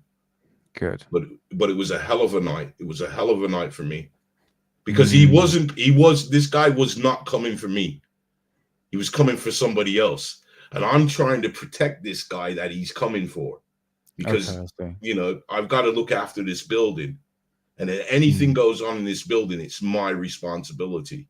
So I was trying to protect this guy. And I was telling the guy, "Look, go over here, out of sight, so no one sees you, and you'll be okay." And this guy weren't having it. He thought he could talk to this guy. He thought, I'm going to buy this guy a drink, and we're going to sit down and have a talk. And I said, "This guy that's coming, he's an animal. He's not going to want to talk to you. If he sees you, he's going to kill you. You're going to die here." Wasn't having it. Wasn't having it. And when I saw the guy turn up, I could see death in his eyes. Really? I could see it. Ooh. And I'm the first guy to meet this guy. So I'm in his way of his target. So he's either going to go behind me, around me, or through me. And his objective was to go through me. So it was like really scary times for me, because I'll tell you what, I couldn't have stopped this guy. There's no way in hell I could have stopped him. And I'm a big guy. I think I'm a big guy, and I really think I can handle myself. Yeah. But you always got to remember, no matter how big and bad and tough you are, there's always somebody out there that's bigger, badder, and tougher than you. Always remember that. And I'll tell you what, the guy won the fight just on me looking at him. Because the moment I saw him, I was like, Jesus fucking. Sorry. I was like, Jesus Christ, man. Because he's one of those. I reckon if you tasered him, it wouldn't have stopped him. It's like an ox. A slab of meat, mate. I'm telling you, this guy was like one of those. If you know an XL bully, you know what they look like. You know those XL bullies, like rugby player bullies. Yeah. No, XL bullies, the dog. Oh, right. Oh, yeah. Have you seen how muscular and fit those dogs are? That's how he was. You got like biceps and everything like that, don't they? Yes, that's how this guy was. This guy was a walking killing machine. Trust me. God behold anybody that pissed this guy off. He really scared me, and I have never at that job. I have never been scared before, but this guy, because I've gone into middle of fights and broke it up. I've seen bar brawls, and I've stood in the middle of it trying to calm the situation down. And I've never been scared. Never been scared. But this one time I was scared. It had to show when I told my partner to have 9-9 queued in, so all he's got to do is press 9. Oh, mate. Yeah. So that, I don't know why I said that though. I don't know why we would got onto that. But anyways, it was your mate. He was looking at morbid stuff, and he was there with you. Yeah, that's why. That's why. Yeah, I mean, he probably would have filmed me if I got my ass beat and died. He would have filmed me, and it would have been on ogreish. Oh, mate. Oh. Hotel manager gets killed. Oh, dear. All right. Well, so I think we've come to the end. If aliens a cannibal, I'd be so peed off. Okay. okay. All right, me too. But anyways, thank you guys for tuning in. Yeah, it's been great. Yeah, with the subject today, with the buildings on the moon, it's a fascinating case. Same with News Nation's footage. There we go. Let's put a bit of positivity back in there. So let's say do your own research and make your own conclusion. But nevertheless, it's been a fascinating show as always, Hidden. It's always a pleasure. And next show, should we do the Stargate? Yeah. I like that stuff. There you are, Saggy. I was going to ask if you're still around. They probed your ass. They didn't eat it. Well, you don't know because they come back with memory loss. So you don't know what they've been doing to them. They wouldn't expect a courtesy lick, at least, anyway. I'm going to bring you back up anyways. Here you go. Oh, where are you, Saggy? Where are you? There you are, brother. There you are. Right.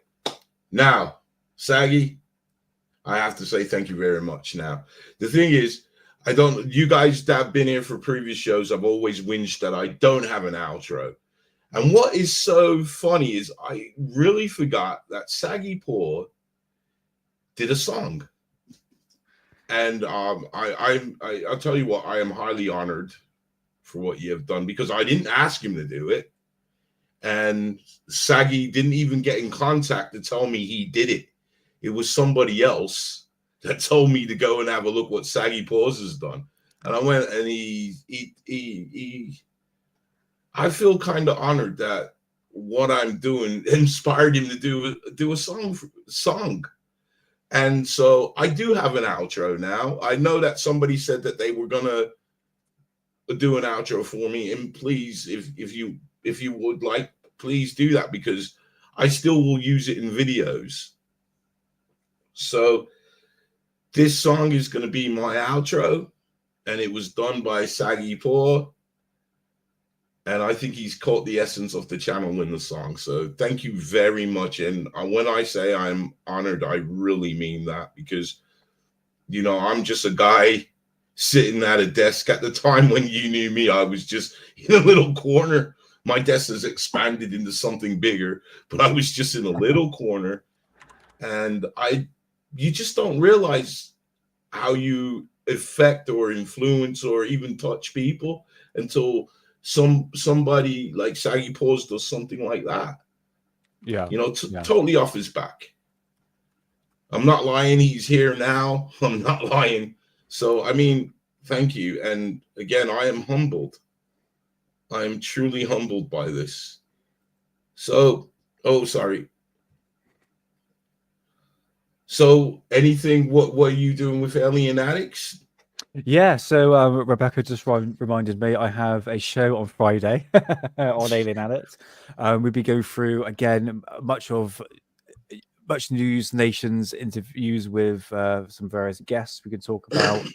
Yes, I know I bash News Nation, but they do put out some good stuff. It's content for me as well to talk about. Some UFOs, aliens, and some ghosts as well. So yeah, tune in on Friday at 9 p.m. on Alien Addict. Also, I gotta say, I mean, News Nation Kofod is doing his what is it, reality check.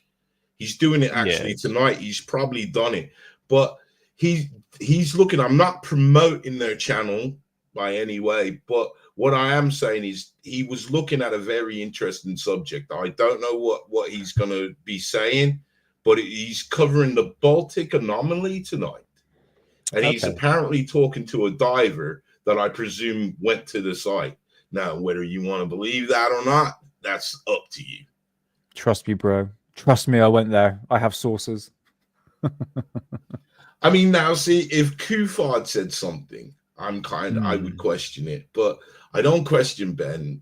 I don't. I mean, yeah, you should question people, but Ben to me is more of a. He's turned up to the table with something, some sort of evidence. At least he's got the recording from the air traffic control, whereas Kufar don't have nothing. I was told by a friend that there's an object buried so big that they had to build a building over it. Yeah, right. Yeah, right. So, on that note, man, don't forget Alien Addict Nick. He will be on Friday. You're also running the social media side of things because now you are Alien Addict. Yes, am I correct in saying that? You do indeed. I have Alien Addict. I think it's called Real Alien Addict. No, I think it's just called Alien Addict on Twitter or X, where I do upload pretty much. I'm getting to it, mate. You know, it's social media is a sort of new thing to me. But if you want to find some like old plus new information on UFOs, but go check out Alien Addict because I'll keep you all updated on that. So yeah, but yeah, Friday show. Don't forget. And thanks for everyone on chat. It's been a pleasure as always. It's been an absolute pleasure. Thank you very much. And like always, I can't give you no updates because I do it as I find them. But please, if I'm not, I say this time and time again. Excuse me. If I'm not putting out any videos on the YouTube channel, please check out my social media sites. I'm on Facebook. I'm on Twitter or X, whatever you want to call it. And I'm also on Discord. And while I'm at Discord, I like to say thank you to Eat a Rat Daily for keeping the memes going. I mean, we're having such a giggle in there. So if you have Discord, please come over. I mean, and check out the memes. And if you want to join in on the memes, please go. And anything goes as long as it's funny. That's how I keep it. You know, if it ain't funny and, you know, we don't like that stuff. We want to laugh over there. So please, if you got Discord, please come over and check it out. And if you got Facebook and X, please go over and check out what we're doing there so you can see that I'm not sitting around. I am actually working, but sometimes there's no footage to be found. Sorry, I should have said that. Thank you, Rebecca. My Discord link is in the description box along with my Facebook link and my Twitter link. I had to say it because I've seen you say it, so I had to say it. So on that note, I'm going to say goodbye. And I don't have to say, may God stay blessed and keep safe. I don't have to say that because Saggy Paw has incorporated that into the song. So nice. Let's have a look. So, I'm going to say good night. Thank you all for joining us, man. It's been a great show. It's been a blast. And I hope you like Dead Bug. And if you did, please subscribe to him. And if you got a spare couple of quid, if you liked what he saw, if you got some spare change, please throw it his way because he does awesome content and he works hard on his channel. Okay. Let's do this. Let's go. Thank you, Saggy Paw. Thank you, Saggy Paw. Good night, everyone. Have a good one. We'll have a little. For there is nothing hidden that will not be revealed, and nothing concealed that will not be known and illuminated. Stay blessed and keep safe. This is the hidden underbelly.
Stay blessed and keep safe.